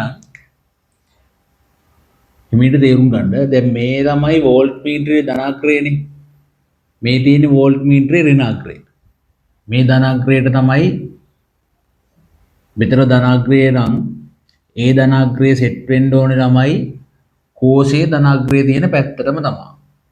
මේ කෝෂයේ ධනාග්‍රය තියෙන පැත්තටම තමයි වෝල්ට් මීටරේ ධනාග්‍රයත් සම්බන්ධ කරලා තියෙන්නේ. වෝල්ට් මීටරේ ඍණාග්‍රය සම්බන්ධ කරලා තියෙන්නේ අනිත් පැත්තට. එතකොට මේ ඍණාග්‍රය සම්බන්ධ වෙන්නේ මේ ස්පර්ශකය අතුර තියෙන පැත්තට. හරි. දැන් මෙතනට මම මේ ළමයි මේක දැන් ගානේ දීලා නැහැ. මැද බිඳු ගැල්වනෝමීටරය ගැන ගානේ රූපය ඇඳලා නැහැ. ඒක ඕනේ මොකටද? මේ සන්තුලන දිග හොයන්න නම් මෙයා ඕනේ. මැද බිඳු ගැල්වනෝමීටරේ ළමයි අපි මේ ස්පර්ශක යතුර මේ පැත්තෙන් තිබ්බහම එක පැත්තකට උත්ක්‍රමණයක් තියනවා කියන්නකො. ඒ ස්පර්ශක යතුරු ළමයි අපි මෙහෙම මේ පැත්තට අරගෙන ඉද්දී ක්‍රමක්‍රමයෙන් මේ උත්ක්‍රමණය අඩු වෙලා උත්ක්‍රමණය බිඳුව වෙනවා. ඒ කියන්නේ බිඳුව ගාවට එනවා කට්ට. ශුන්‍ය වෙනවා. ඊට පස්සේ අපි ඒ සන්තුලන දිග බහු කරා කියන්නකො. ආයෙ මොකද වෙන්නේ? උත්ක්‍රමණය අනිත් පැත්තට වැඩි වෙන්න ගන්නවා. එතකොට මේ සන්තුලන දිග කියන්නේ මොකක්ද? සන්තුලන දිග වෙද්දී ගැලනෝමීටරයේ උත්ක්‍රමණය හරියටම බිඳුවට අවිල්ලා තියෙනවා. සරලව කියනවා නම් මේ සන්තුලන දිග හොයාගත්තාම මේ ගැලනෝමීටරය තුලින් ධාරාවක් යන්නේ නැහැ. ගැලනෝමීටරය තුලින් මොකක් යන්නේ නැද්ද? ධාරාවක් ගමන් කරන්නේ. ඒ නිසා තමයි ගැලනෝමීටර පාඨාංකයේ බිඳුව වෙන්නේ. මැද බිඳු ගැලනෝමීටරය ගන්න ඒකට. එතකොට ගැලනෝමීටරයේ පාඨාංකයේ බිඳුවයි කියන්නේ මොකද්ද? මේ ගැලනෝමීටරය තුලින් ධාරාවක් යන්නේ. ධාරාවක් යන්නේ නැත්තේ මොන අවස්ථාවේද? මෙන්න මේ සන්තුලන දිග හරියටම හොයාගත්තාම මේ සන්තුලන දිගට අනුරූපව ස්පර්ශක අතුරු තිබ්බහම මෙතනින් ධාරාවක් යන්නේ. මෙහෙන් ධාරාවක් යන්නේ කියන්නේ වෝල්ට් මීටරය තුලින් ධාරාවක් යන්නේ. එතකොට මෙන්න මේ කොටස තුලින් ධාරාවක් ගමන් කරනවද? ධාරාව යන්නේ. හරි. ඊළඟට මම මෙහෙම පරිපතය අදිනවා. දැන් මේ කෝෂයෙන් එළියට ධාරාවක් එනවා I කියලා. ඒ ධාරාව මෙන්න මෙතන හන්දියට ආවා. ඒ ධාරාව දැන් මේ වෝල්ට් මීටරය තුලින් ගමන් කරන්නේ සන්තුලන දිගේදී. සන්තුලන දිගේදී ධාරාව මෙහෙන් යන්නේ. සම්පූර්ණ I ධාරාව යන්නේ මෙන්න මේ විභවමාන කම්පිය දිගේ තමයි ගමන් කරන්නේ. හරිද? හරි. අන්න වැඩි පැහැදිලි වෙන්න ඕනේ. එතකොට තේරුම් ගන්න ඇයි ධාරාව මෙහෙන් යන්නේ කියලා. සන්තුලන දිග හොයාගත්තාම හරියටම සන්තුලන දිගේදී ගැලනෝමීටර පාඨාංකයේ බිඳුවයි ගැලනෝමීටර පාඨාංකයේ බිඳුවයි කියන එකේ තේරුම මොකද්ද? මේක තුලින් ධාරාවක් යන්නේ. උඩින් ධාරාව යන්නේ. මේ කෝෂයෙන් එන ධාරාව ඔක්කොම යන්නේ විභවමාන කම්බිය දිගේ. පැහැදිලි? දැන් අපි මේ යටිපරිපතයට දාමු සිග්මා E සමානයි සිග්මා V නැත්නම් සිග්මා R දාන්න. ඔය සමීකරණය මතක තියාගත්තාම ඇති. මෙන්න මේ කොටසට දාන්න සිග්මා E සමානයි සිග්මා R.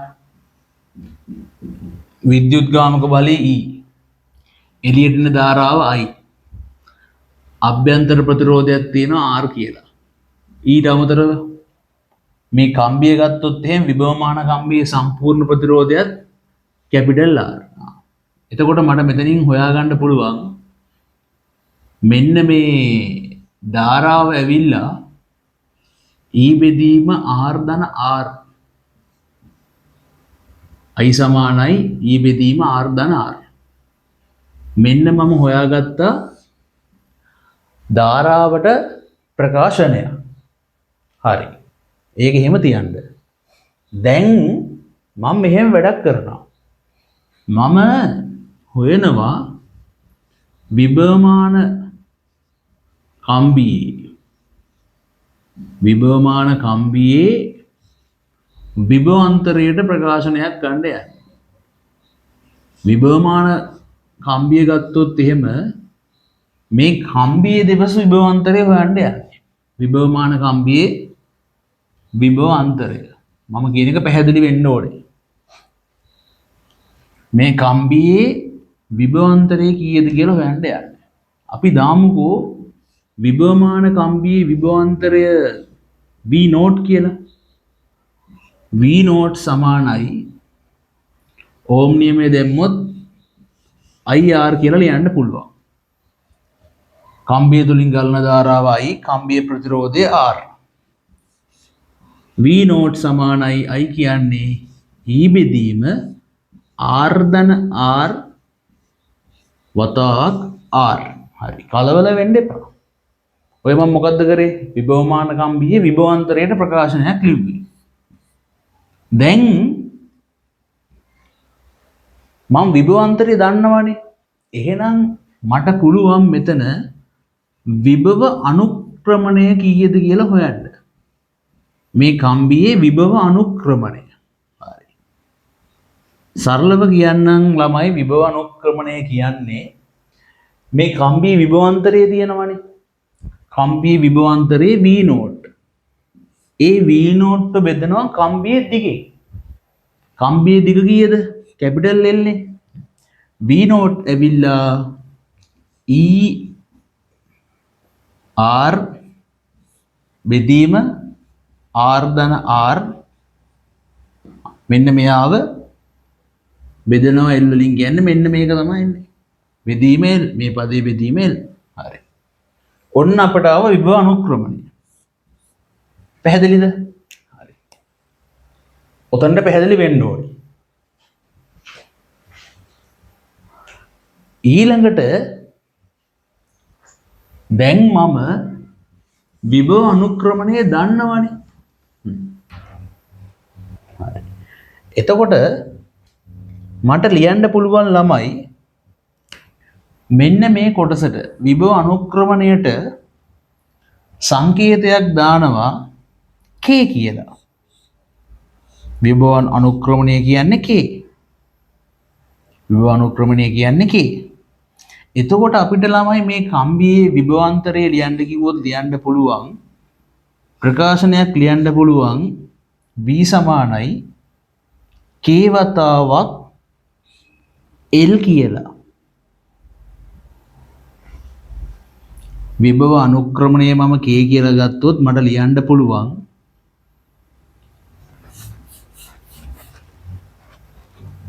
K සමානයි V නෝට් බෙදීම L. එහෙනම් KL ඇවිල්ලා මොකක්ද? V note. කම්බියේ විභවාන්තරය ලියන්න පුළුවන් විභව අනුක්‍රමණය වතාවක් කම්බියේ දිග කියලා. හරි. මේ තියෙන්නේ විභව අන්තරය, මේ තියෙන්නේ විභව අනුක්‍රමණය, මේ තියෙන්නේ දිග L. අපට විභවාන්තරය ලියන්න පුළුවන් දැන්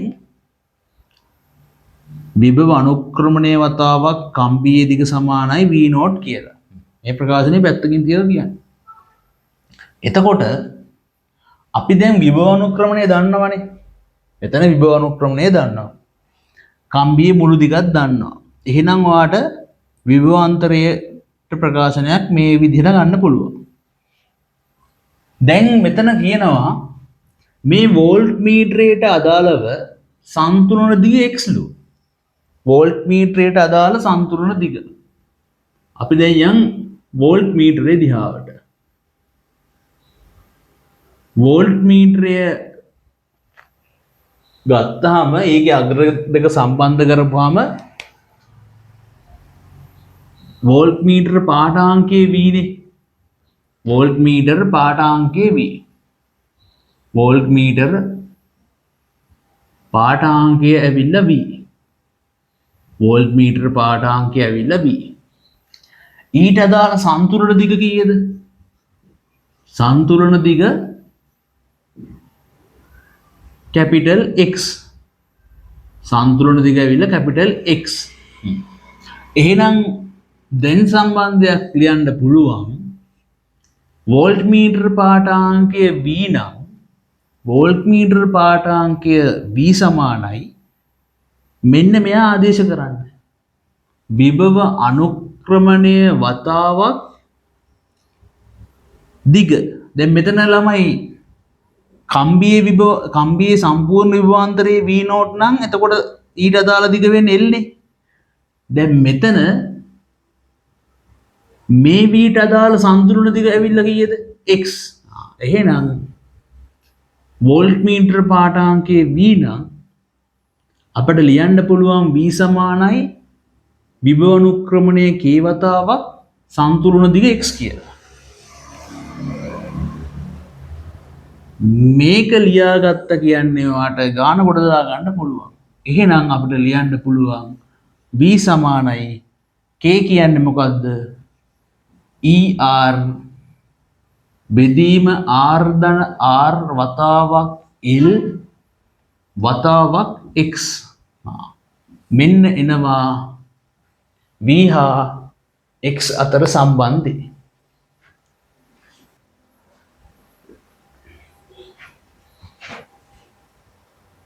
උත්තරේ 5.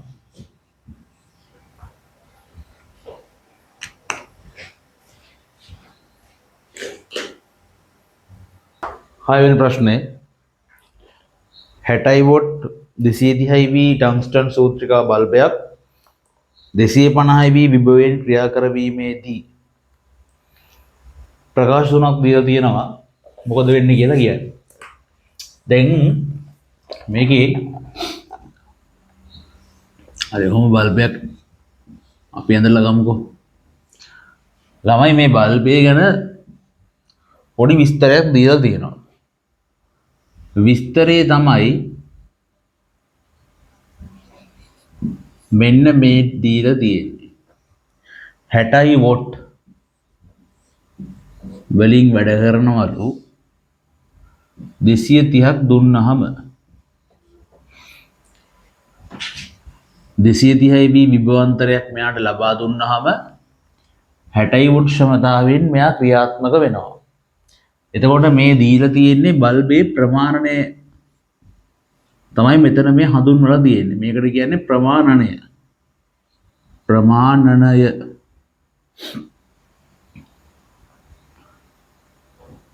මේකෙන් තේරුම් ගන්න ඕනේ 60 වොට් කියන්නේ මෙයා ක්‍රියාත්මක වෙන ක්ෂමතාවය. මේ තියෙන ක්ෂමතාවය. මේ ක්ෂමතාවයෙන් ක්‍රියාත්මක වෙන්න මේ බල්බයට 230 V විභවාන්තරයක් ලබා දෙන්න ඕනේ. නැත්නම් වෝල්ටීයතාවයක් ලබා දෙන්න ඕනේ. 230 V විභවාන්තරයක් දුන්නොත් තමයි එයා 60ක් වොට් වලින් වැඩ කරන්නේ. 230 V වෝල්ටේජ් එකක් දුන්නොත් 60 වොට් වලින් ක්‍රියාත්මක වෙනවා. බැරි වෙලාවත් 230ට වඩා අඩු වෝල්ටේජ් එකක් මෙයාට දුන්නොත් එතකොට එයා 60ක් වොට් වලින් වැඩ කරන්නේ. ඊට වඩා අඩු ක්ෂමතාවයකින් තමයි වැඩ කරන්නේ. මෙයා 60න් වැඩ කරන්නේ මෙයාට 230ක් හම්බුනොත් තමයි. 230ට වඩා වැඩි වෝල්ටීයතාවක් දුන්නොත් දැන් ගාණ කියන්නේ කීයක් දෙනවා කියලාද? 250ක් දුන්නොත් 250 වෝල්ට් විභවාන්තරයක් ලබා දුන්නාම වෙන්නේ මොකද්ද? මේක ළමයි මේ විභවාන්තරයට වඩා මේක වැඩිනේ. මේ විභවාන්තරය වැඩි. මේක ඇවිල්ලා වැඩි විභවාන්තරයක්. වැඩි විභවාන්තරයක් හම්බුනහම මොකද වෙන්නේ?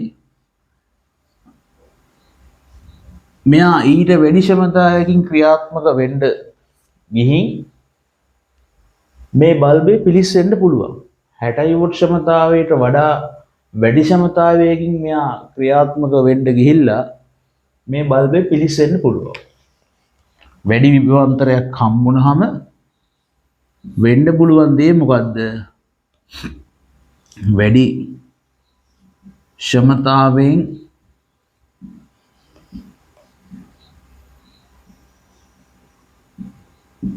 ක්‍රියාත්මක වෙනවා.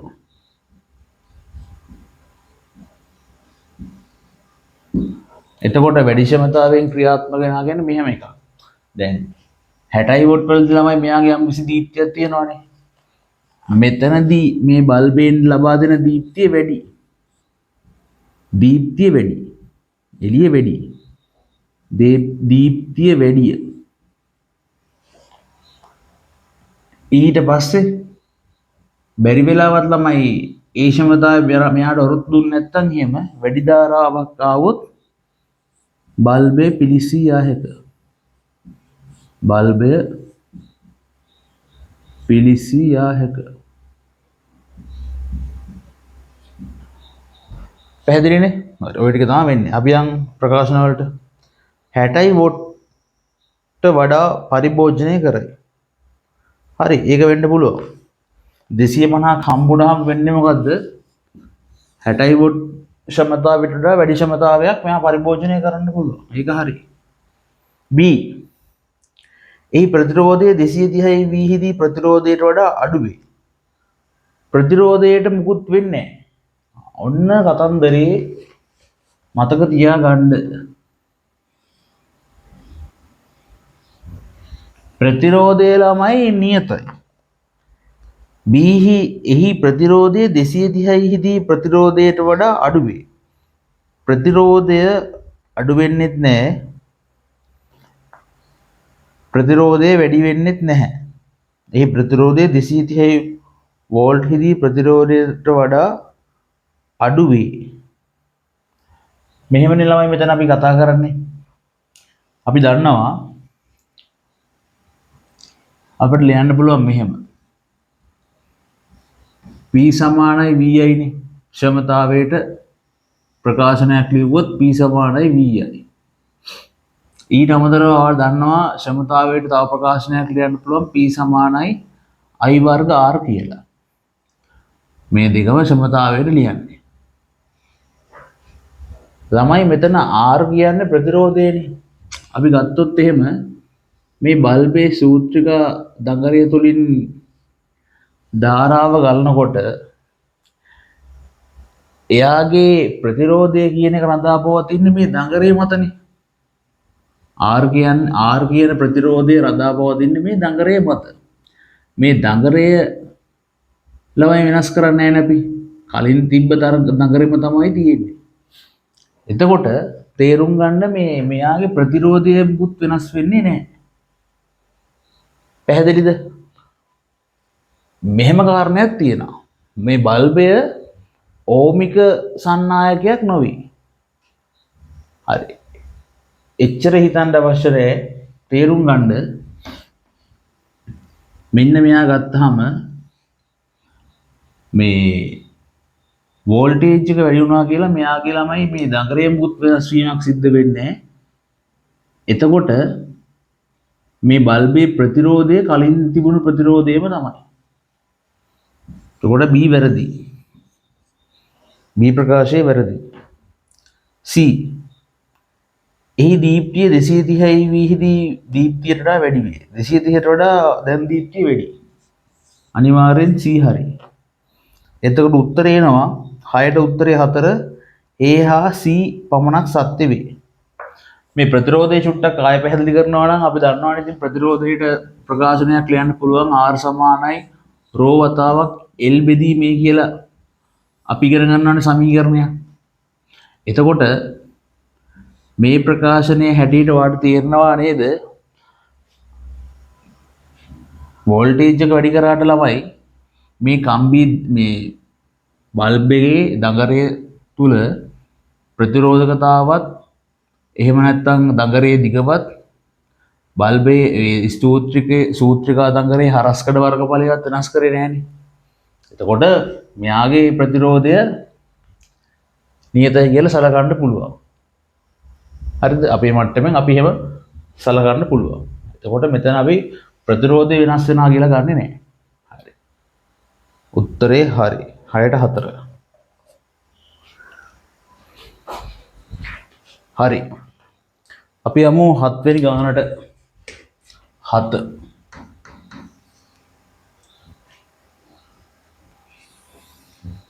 මේකේ තියෙන්නේ මෙහෙම පරිපථයක් තියෙනවා.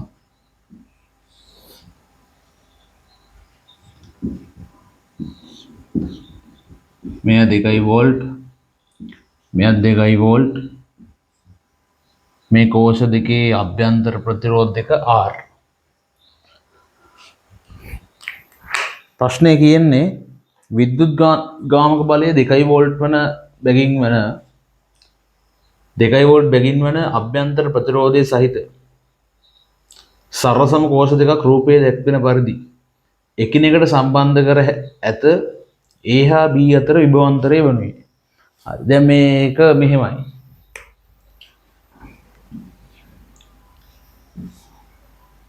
මෙයා A මෙයා B. දැන් ඔයාලට තේරෙනවා මෙතන මේ කෝෂ දෙක සරල සමයිනේ. කෝෂ දෙක සරල සමයි. මේකේ දිශාව චුට්ටක් බලන්නකෝ. මේ ඇවිල්ලා කෝෂ ධනාග්‍රේ මෙයා ඍණාග්‍රේ. මේ ධනාග්‍රේ මේ ඍණාග්‍රේ. එතකොට මෙයාගේ ධාරාවක් ආවොත් එන්නේ මේ පැත්තට. මෙයාගේ ධාරාවක් ආවොත් එන්නේ එළියට આવොත් එන්නේ මේ දිශාවට. මේ සමස්ත පරිපථයව සලකපුවාම මේ කෝෂ දෙකේ දිශාව මේ විදිහට තියෙද්දී ඔයාලට තේරෙන්න ඕනේ මෙතන පරිපථය තුලින් ගලන ධාරාව බිඳුව කියන එක තේරෙනවානේ. අපිට එහෙම බලලා මේක එහෙම කියන්න පුළුවන්. හරි. එහෙම නැත්නම් මේකේ මේ පරිපථය තුලින් ගලන ධාරාව හොයන්න පුළුවන් මෙහෙම. ඒ විදිහට හිතන්න බැරි නම් ඔයාලට සරලව පුළුවන් මේ පරිපථයට නැත්නම් මේ පුඩුවට කර්චෝෆ්ගේ දෙවන නියමය ආදේශ කරන්න. එතකොට මම එක කෝෂයක් විතරක් සලකනවා. එයාට අණුව මම මේ ගත්ත කියන්නකෝ. ගලන ධාරාවයි. එතකොට මෙයාගේ ධාරාව හිතන්නේ මම මෙයා විතරයි හිතන්නේ. හරි. I ධාරාවක් මේ පරිපථය තුලින් ගලනවා. එතකොට දාමු දැන් කර්චෝෆ් නියමය දාන්නේ මෙන්න මේ දිශාවට. මේ අතර තමයි දාන්නේ. 2 වෝල්ට් මෙයා 2 වෝල්ට් ධන මෙයාගේ විද්‍යුත් ගාමක බලය තියෙන්නේ. අපි සලකන පැත්තට නෙමෙයි අනිත් පැත්තටනේ. පැහැදිලිනේ වෙන්න ඕනේ. එතකොට එයාගේ විද්‍යුත් ගාමක බලය ඍණ. මේ අපි සලකන දිශාවට නෙමෙයි ඊට ප්‍රතිවිරුද්ධ දිශාවට තමයි මෙයා මේ කෝෂයේ විද්‍යුත් ගාමක බලය තියෙන්නේ. ඒ නිසා මෙතෙන් දෙනවා ඍණ එක. දැන් IR ධන IR මේ පැත්ත බිඳුවයි දෙකක් IR නම් අනිවාර්යෙන් ඔයාලට තේරෙන්න ඕනේ මේකෙදි මෙයා බිඳුව වෙන්න නම් මේ ධාරාව බිඳුව වෙන්න ඕනේ. ධාරාව ශුන්‍යයි. මේ පරිපථය තුලින් ධාරාවක් ගලන්නේ නැහැ. ඊළඟට අපෙන් දැන් අහන්නේ A හා B අග්‍ර දෙක අතර විභවාන්තරයනේ. මේ දෙන්න අතර විභවාන්තරය අහන්නේ. හරි. එතකොට කෝෂයක දෙකලවර විභවාන්තරය හොයන විදිය අපි සිද්ධාන්තවල ඉගෙන ගන්නවා. මේ ගානට අමතරව චුට්ටක් අපි ඉගෙන ගමු. කෝෂයක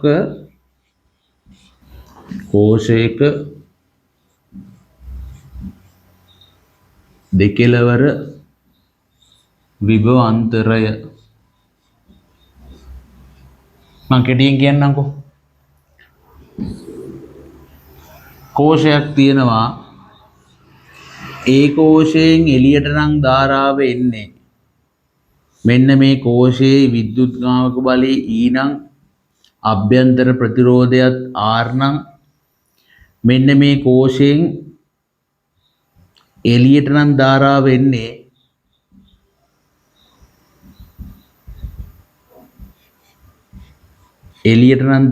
එන්නේ I.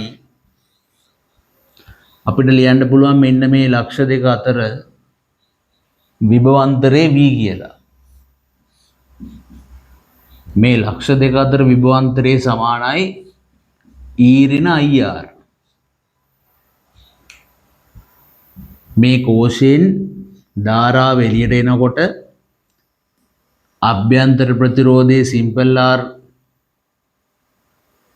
පිට මේ අග්‍ර දෙක අතර විභවාන්තරය E ඍණ IR කියලා ලියන්න පුළුවන්. පැහැදිලිනේ? දෙකලවර විභවාන්තරයේ E ඍණ IR කියලා ලියන්න පුළුවන්. කෝෂයේ ඇතුළට ධාරාවක් යනවා නම් හිතන්න මේ කෝෂයේ ඇතුළට ධාරාවක් යන අවස්ථාවක් කල්පනා කරන්න.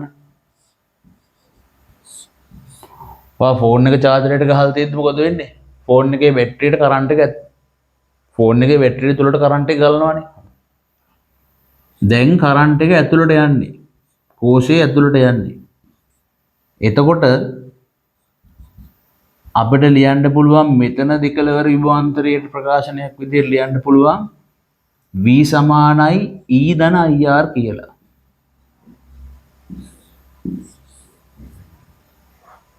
මේ කෝෂයෙන් ධාරාව එළියට එනකොට මේ කෝෂයේ තුලට ධාරාව යනකොට පැහැදිලිද? ඔන්න ඔය ප්‍රකාශනදී ඉගෙනගෙන තියෙන්න ඕනේ. දැන් ඔයාට පුළුවන් එක්කෝ මේ කෝෂය සලකන්න නැත්නම් මෙයා සලකන්නත් පුළුවන්. කිසි ප්‍රශ්නයක් නැහැ. දැන් ඉතින් මම දාන්නම්කෝ මෙයා කියලා. ඔව්. මෙන්න මේ කෝෂය මම ගන්නවා. 1. එයාගේ දෙකලවර ඇවිල්ලා AB නේ. VAB ලියන්න පුළුවන් මට කෙලින්ම. අපි හිතුවොත් මෙතනින් ධාරාව එළියට ගියා කියලා. E ඍණ IR. දැන් ඔයාලට තේරෙනවනේ මෙයාගේ I බිඳුවයිනේ. I බිඳුව නම් මේ සම්පූර්ණ පදේ මොකද වෙන්නේ? බිඳුව වතාවක් R කියන්නේ බිඳුවයි. මෙතන E ඇවිල්ලා 2 වෝල්ට්. ඉතින් තේරුමක් නැහැ. මෙයා තුලින් මේ පරිපථය තුලින් ධාරාවක් ගලන්නේ නැති නිසා දෙකලවර විභවාන්තරය කීයද? 2 වෝල්ට්ම තමයි. පැහැදිලිද? මේකට දැම්මත් ඒකම තමයි එන්නේ. එතකොට මේ ලක්ෂ දෙක අතර විභවාන්තරය 2 වෝල්ට් කියලා එනවා.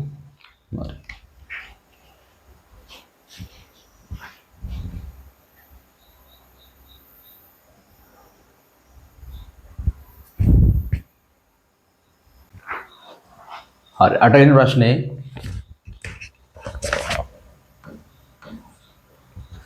රූපයේ දැක්වෙන ප්‍රතිරෝධ ජාලයේ A හා B හරහා සමග ප්‍රතිරෝධය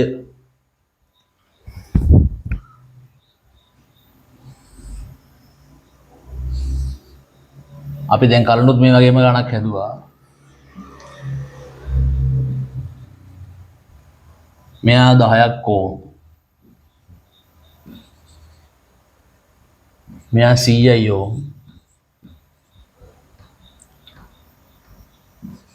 මේ ලක්ෂයේ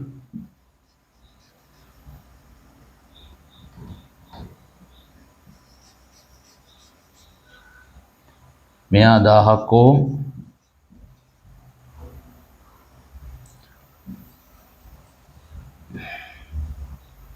මෙයත් 100යි ඕම්. මේ ලක්ෂය B 10යි 100යි 1000යි 100යි. ඔහොමනේ තියෙන්නේ. හරි. දැන් මේ A හා B නේ. එතකොට ඔය දීලා තියෙන එකේ තේරුමක් තියෙනවා. ඔය ගණන් ගන්න නැතුව ඉන්න එපා. මේ A හා B කියන එකට තේරුමක් තියෙනවා. මොකද්ද මේකේ තේරුම? මේ පරිපථයට ධාරාව එන්නේ A වලින්. මං කෝෂ ධනාග්‍රය මේ පැත්තට සම්බන්ධ කරොත් එහෙම A ලක්ෂයට සම්බන්ධ කරොත් මේ පරිපථයට ධාරාව ඇතුල් වෙන්නේ මේ පැත්තේ. එතකොට ඒ ධාරාව එළියට එන්නේ B පැත්තේ. මෙන්න මෙහෙම මෙයාව මේ පැත්තට සම්බන්ධ කරොත් එහෙම මෙතනින් ඇතුළට ගිය ධාරාව එළියට එන්නේ B වලින්. හරිද? හරි. දැන් එතකොට ඔයාලට තේරෙනවනේ මෙතන මේ 100යි මේ 10යි තියෙනවා. මේ දෙන්න. ආයේ මෙන්න මේ දෙන්න.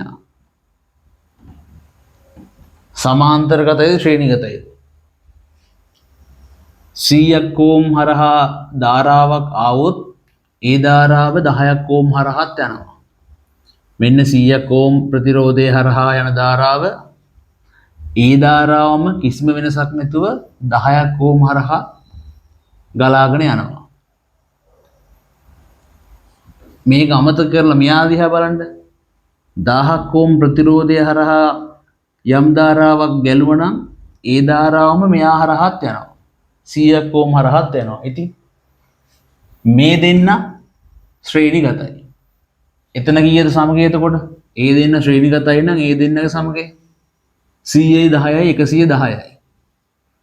ඊළඟට මේ දෙන්න ශ්‍රේණිගතයිනේ.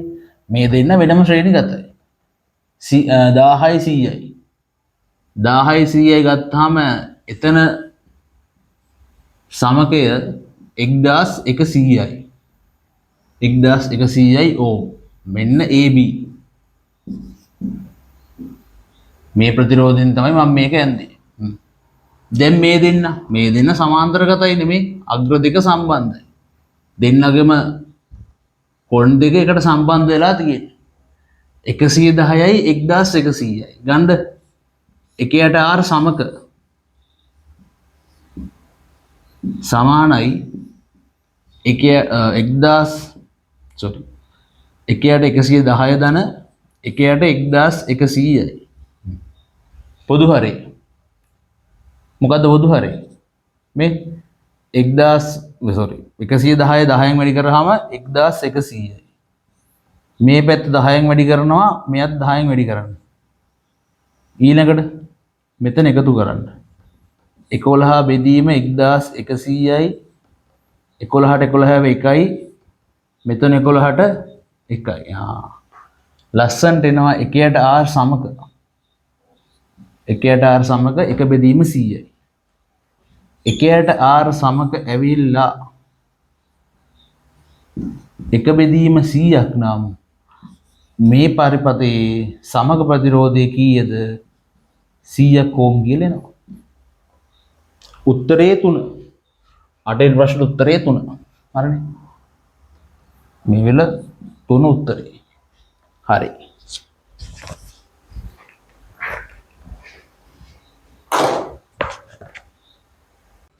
අපි 9 වෙනි ප්‍රශ්නට යමු. 9 වෙනි ගැටලුවේ තියෙන්නේ මොකද්ද? අභ්‍යන්තර ප්‍රතිරෝධයක් සහිත බැටරියක අග්‍රහරහා විදුලි බුබුලක් සම්බන්ධ කරන ලදී. සරසම තවත් බුබුලක් පළමු බුබුල හා ශ්‍රේණිගතව සන්ධි කළේ නම් පහත් සඳහන් ප්‍රකාශ අතුරින් නිවැරදි කුමක්ද? අභ්‍යන්තර ප්‍රතිරෝධයේ සහිත බැටරියක් විද්‍යුත්ගාමක බලය E අභ්‍යන්තර ප්‍රතිරෝධය R සහිත බැටරියක් අග්‍රහරහා විදුලි බුබුලක් සම්බන්ධ කරන ලදී. මෙන්න මේකට විදුලි බුබුලක් සම්බන්ධ කරා. මෙන්න විදුලි බුබුල. මෙන්න විදුලි බුබුල.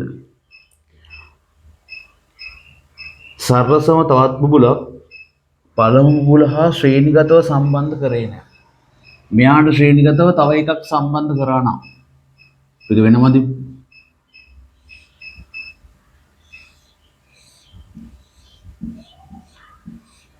සරසම බුබුලක් කිව්වහම තේරුම් ගන්න ඕනේ මේ දෙන්නගෙන් ප්‍රතිරෝධ එක සමානයි.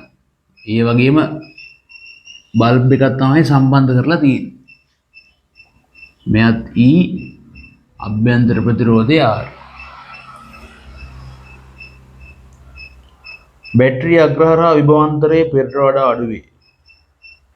හරි. දැන් මෙහෙමයි ළමයි මෙතන අපි මේක ඉගෙන ගන්නේ. මෙයාගේ ප්‍රතිරෝධය R නේ. එහෙනම් මෙතන ප්‍රතිරෝධය දෙකේම R එන්න ඕනේ. දැන් මේ පරිපථය තුලින් ගලන ධාරාව කීයද? මේ කෝෂයෙන් එළියට යන ධාරාව I නම් මේ පරිපථයේදී ඔයාලට තේරෙන්න ඕනේ මෙයාගෙන් එන ධාරාව I1 නෙමෙයි.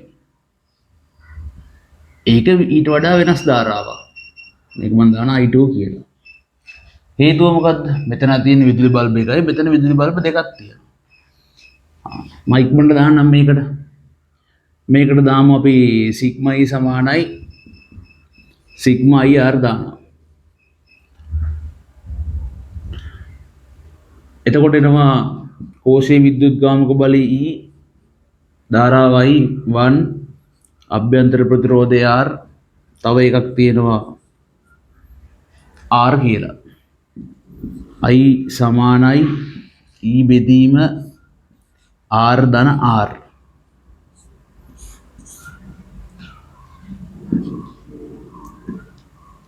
මේ පරිපථයේ ධාරාව සඳහා ප්‍රකාශනයක් මේ මං ගත්තේ. එතකොට මෙයාගේ ධාරාව E බෙදීම R ධන R. දැන් එතකොට ඔයාට ආයේ මේක ගාන අලුතෙන් හදන්න අවශ්‍ය නැහැ. මේක දිහා බලන් වුණත් අපිට මේ පරිපථය තුලින් ගලන ධාරාවට ප්‍රකාශනයක් ලියන්න පුළුවන්. කොහොමද ලියන්නේ? මට ලියන්න පුළුවන් මෙතන ගලන ධාරාව I2 විද්‍යුත් ගාමක බලී E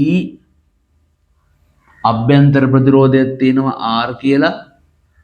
දැන් මෙතන කලින් එකේ R නේ. මෙතන කෝෂ දෙකේ මෙතන මෙතන බල්බ් දෙකක් නේ තියෙන්නේ. එතකොට මෙතන ළමයි R නෙමෙයි ඉන්නේ මොකද? මෙතන ඉන්නේ දෙකක් R. ආයේ මේකට අමුතුවෙන් සමීකරණ ලියලිය කාලනාස්ති කරන්න එපා. එක පුරුදු වෙන්න ඕනේ. මේ ප්‍රකාශනයේ දිහා බලාගෙන මේ පරිපතය තුලින් ගලන ධාරාවට මම ප්‍රකාශනයක් ලිව්වා. එතකොට මෙතන E බෙදීම R ධන 2යි කැපිටල් R. හරි. දැන් මට කියන්න කාගේ ධාරාවද වැඩි? ඔන්න ඕව තමයි අපිට බැරි. මෙතන මේ ළමයි හරයනේ. මෙතන හරය ඇවිල්ලා R ධන R. මෙතන හරය R ධන 2යි R. මෙයා ලොකුයිනේ. හරය ලොකුයි නම් මෙතනින් එන උත්තරේ මොනවා වෙන්න ඕනේද? මෙතනින් එන උත්තරේ පොඩි වෙන්න ඕනේ. මොකද හේතුව මෙයා ලොකුයි. මෙයාගේ හරය ලොකුයි. මෙයා ලොකු නිසා E ගෙන් මෙයාගේ බෙදුනහම එන උත්තරේ පොඩි. එහෙනම් මෙතනින් එන්නේ පොඩි ධාරාව. පොඩි ධාරාව තමයි මෙතනින් එන්නේ. පොඩි ධාරාව කවුද? I2. ඊට සාපේක්ෂව මෙයා ලොකු ධාරාව. මෙයාගේ ධාරාව ලොකුයි. ලොකු ධාරාව I1. දැන් අපෙන් අහන්නේ මේ කෝෂයේ දෙකෙලවර විභවාන්තරයනේ. දැන් දෙකෙලවර විභවාන්තරය ලියන්න දන්නවා. අපි කලින් ගානකත් මම කියලා දුන්නානේ. කොහොමද ලියන්නේ? මේ කෝෂයෙන් එළියට නම් ධාරාව එන්නේ. එහෙනම් ලියන්න පුළුවන් මොකද්ද? අපි ලියමු මෙහෙම. මේක වෙල් දාමු 1 කියලා. මේක 2. 1 කෝෂයේ දෙකෙලවර විභවාන්තරය. දෙකෙලවර විභවාන්තරයට ලියන්න යන්නේ. හිත ඉන්න දෙයක් නැහැ. දෙකෙලවර විභවාන්තරය යන්නේ කොහොමද මෙතන? මේ කෝෂයෙන් එළියට නම් ධාරාව වෙන්නේ V සමානයි E ඍණ IR. දැන් මෙතන ධාරාව I1 මෙයා R. හරි. කොහොම තියන්නේ? E ඍණ IR. දෙවෙනි එකට ලියන්න. දෙක කෝෂයේ දෙකෙලවර විභවාන්තරයට ප්‍රකාශනයක් ලියන්න. දෙකෙලවර විභව අන්තරය. මෙයා V1 මෙතන විභවාන්තරයේ V2 කියලා ලිව්වොත් එයා ලියන්නේ කොහොමද? E ඍණ I2R. පැහැදිලිනේ? දැන් මෙතනදී කවුද ලොකු? V1 ද ලොකු V2 ද ලොකු? ඒක තීරණය කරන්න මෙහෙමයි.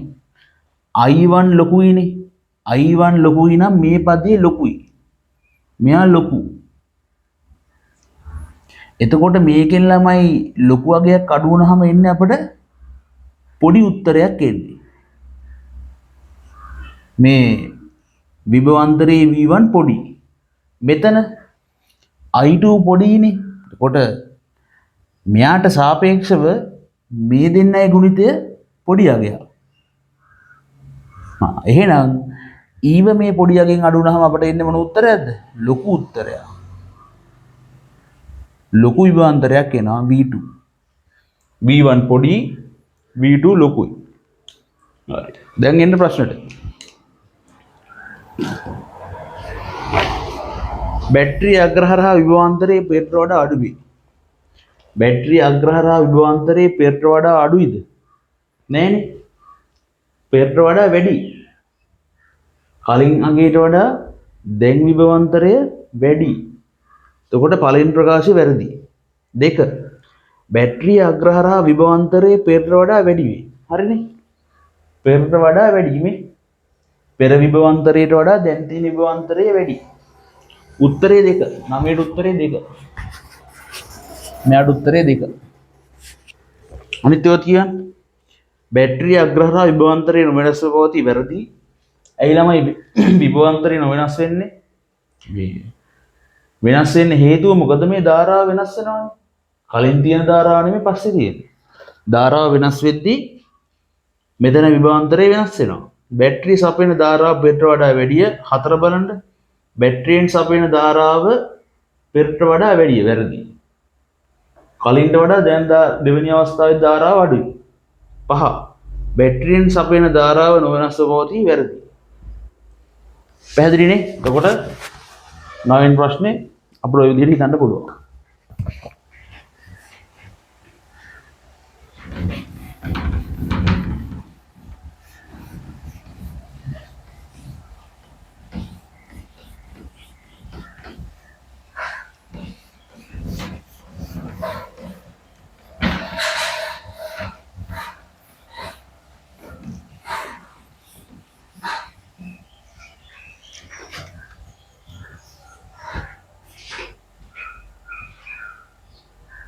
හරි.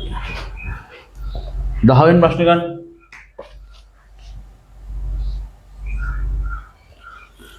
විද්‍යුත් ගාමක බලයේ ඊවන අභ්‍යන්තර ප්‍රතිරෝධය නොගැනීම හැකි සරල සම කෝෂ තුනක් රූපයේ පෙන්වා ඇති පරිදි සම්බන්ධ කර ඇත. A හා B හරහා විභවස්ම වනුයේ.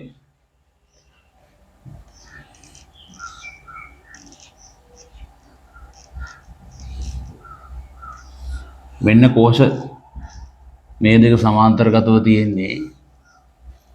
ඊළඟට මේ අග්‍ර දෙක මෙහෙම ඇතුළට නමලා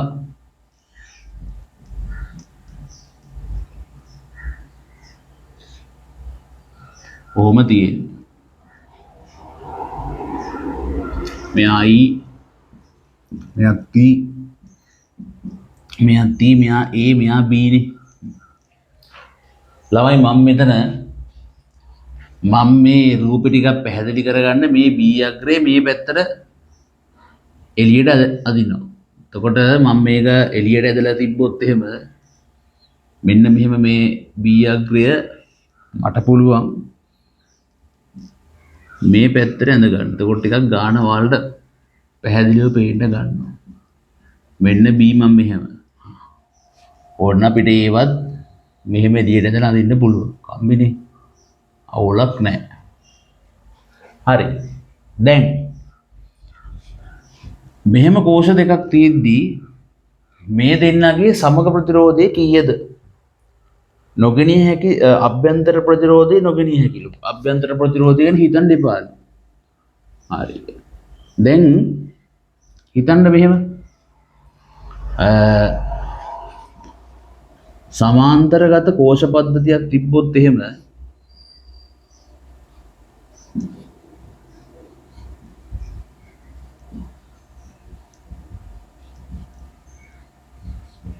හිතන්න අභ්‍යන්තර ප්‍රතිරෝධෙත් තියෙනවා. මේ කෝෂ පද්ධතියේ අභ්‍යන්තර ප්‍රතිරෝධෙත් තියෙනවා නම් අපි කොහොමද හොයන්නේ සමග ප්‍රතිරෝධය? මේ සමග විද්‍යුත් ගාමක බලය. මෙයා E1 මෙයා R1 මෙයා E2 මෙයාගේ අභ්‍යන්තර ප්‍රතිරෝධය R2. මේ සිද්ධාන්ත දැනගන්න ඕනේ. මෙහෙම කෝෂ පද්ධතියක් තිබ්බොත් මෙයාලගේ සමග ප්‍රතිරෝධය අපි ලියනවා 1ට R1 දන 1ට R2 කියලා. පැහැදිලිද? ඊළඟට අපි මෙතන මේ සමග විද්‍යුත් ගාමක බලයට ප්‍රකාශනයක් ලියන්නේ කොහොමද? E බෙදීම R සමානයි E1 බෙදීම R1 දන E2 බෙදීම R2. මෙන්න මේ ප්‍රකාශනයෙන් තමයි අපි මෙහෙම සමාන්තරගත කෝෂ පද්ධතියක් තිබ්බොත් එයාලගේ සමග ප්‍රතිරෝධ මේ සමග විද්‍යුත් ගාමක බලය හොයන්නේ. මේ අගයන් ටික ආදේශ කරලා මේ R වල උත්තරේ දන්නවා නම් අපිට ඊට උත්තරයක් ගන්න පුළුවන්. එකටම හදන්නේ මෙහෙමයි. එකටම දැන් R1 R2 තියෙනවානේ. ඒ දෙන්නගේ අගයන් ආදේශ කරලා මෙතන R හොයනවා. සමග ප්‍රතිරෝධය හොයනවා. ඊට පස්සේ සමග ප්‍රතිරෝධයට උත්තරයක් අරගෙන ඉවර වෙලා ඒගත් උත්තරේ මෙතනට ආදේශ කරනවා.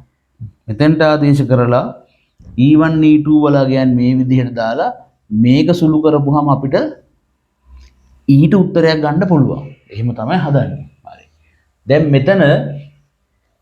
මෙතන ළමයි මේ අභ්‍යන්තර ප්‍රතිරෝධ නැහැනේ. අභ්‍යන්තර ප්‍රතිරෝධ නැහැ. සරල සම කෝෂ දෙකක්. සරල සම කෝෂ දෙකක් නම් අභ්‍යන්තර ප්‍රතිරෝධෙත් නොගෙනිය හැකි නම් අපි මෙහෙම හිතමු. අපි දාමු මෙතන E සමග බෙදීම R සමක සමානයි මෙයා E බෙදීම R E බෙදීම R. එහෙනම් මේ දෙන්නගේ විශාලත්වය මේ අභ්‍යන්තර ප්‍රතිරෝධ දෙක සමානයි නම් කෙලින්ම මෙතන ලියන්න පුළුවන් E සමක සමානයි R බෙදීම 2යි කියලා. දැන් මෙතන එනවා කීයද? 2ක් E බෙදීම R. එතකොට ලියනවා ලස්සන උත්තරයක් E සමක බෙදීම R සමානයි 2ක් E බෙදීම R කියලා. මෙයාට මෙයා කැපෙනවා මේ දෙකට මේ දෙක කැපෙනවා. මේ සමාන්තරගත කෝෂ දෙකේ සමග විද්‍යුත්ගාමක බලය ඇවිල්ලා E-මයි. පැහැදිලිද? නිකන් කියන්න එපා. හේතුව මේ හදලා තියෙන්නේ. කොහොමද ඇදුවේ? මෙයාගේ අභ්‍යන්තර ප්‍රතිරෝධය නොගිනිය හැකිනේ. හරි කමන්නේ. අපි නොගිනිය හැකි වුණාට මෙතනට R නම් මෙතනත් R නේ. එහෙම දාලා මෙතන සමග ප්‍රතිරෝධය වෙනකොට කීයක් දැම්මද? මෙතන මේ එක්කෙනෙක් R නම් මෙයා R බෙදීම 2යි. සමකේ R බෙදීම 2යි. ඒක අපි දන්නවා. ඊළඟට මේක සුළු කරාම ලස්සනට එනවා මේ දෙන්නගේ සමගය E කියලා. දැන් අපිට හම්බ වෙනවා මොකක්ද? මෙයත් T ඊළඟට තියෙන කෝෂයත් E. දැන් මේ දෙන්න ශ්‍රේණිගතයිනේ. ශ්‍රේණිගත වුණාම මොකද කරන්නේ? එකතු කරන්න. එතකොට E සමග සමානයි අලුත් සමගයේ සමානයි මේ දෙන්නගේ සමගයේ සමානයි E ධන E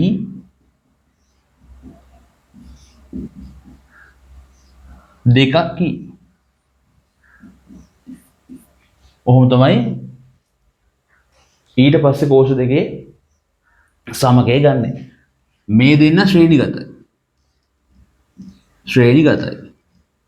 ශ්‍රේණිගතයි නම් මොකද කරන්නේ? අපි විද්‍යුත්ගාමක බල එකතු කරනවා. විද්‍යුත්ගාමක බලත් එකතු වෙනවා. මෙයාලගේ අභ්‍යන්තර ප්‍රතිරෝධ තිබ්බොත් ඒවත් එකතු වෙනවා. සමාන්තරගතයි නම් දාන්නේ මේක. මේ අර එකයට E එකයට E කියලා දාන්නේ. මේක තමයි සූත්‍රය. සමාන්තරගත කෝෂ පද්ධතියක් නම් මේ විදිහට තමයි හදන්නේ. පැහැදිලිනේ? හරි. ඉවර කරන්න ඉක්මනට.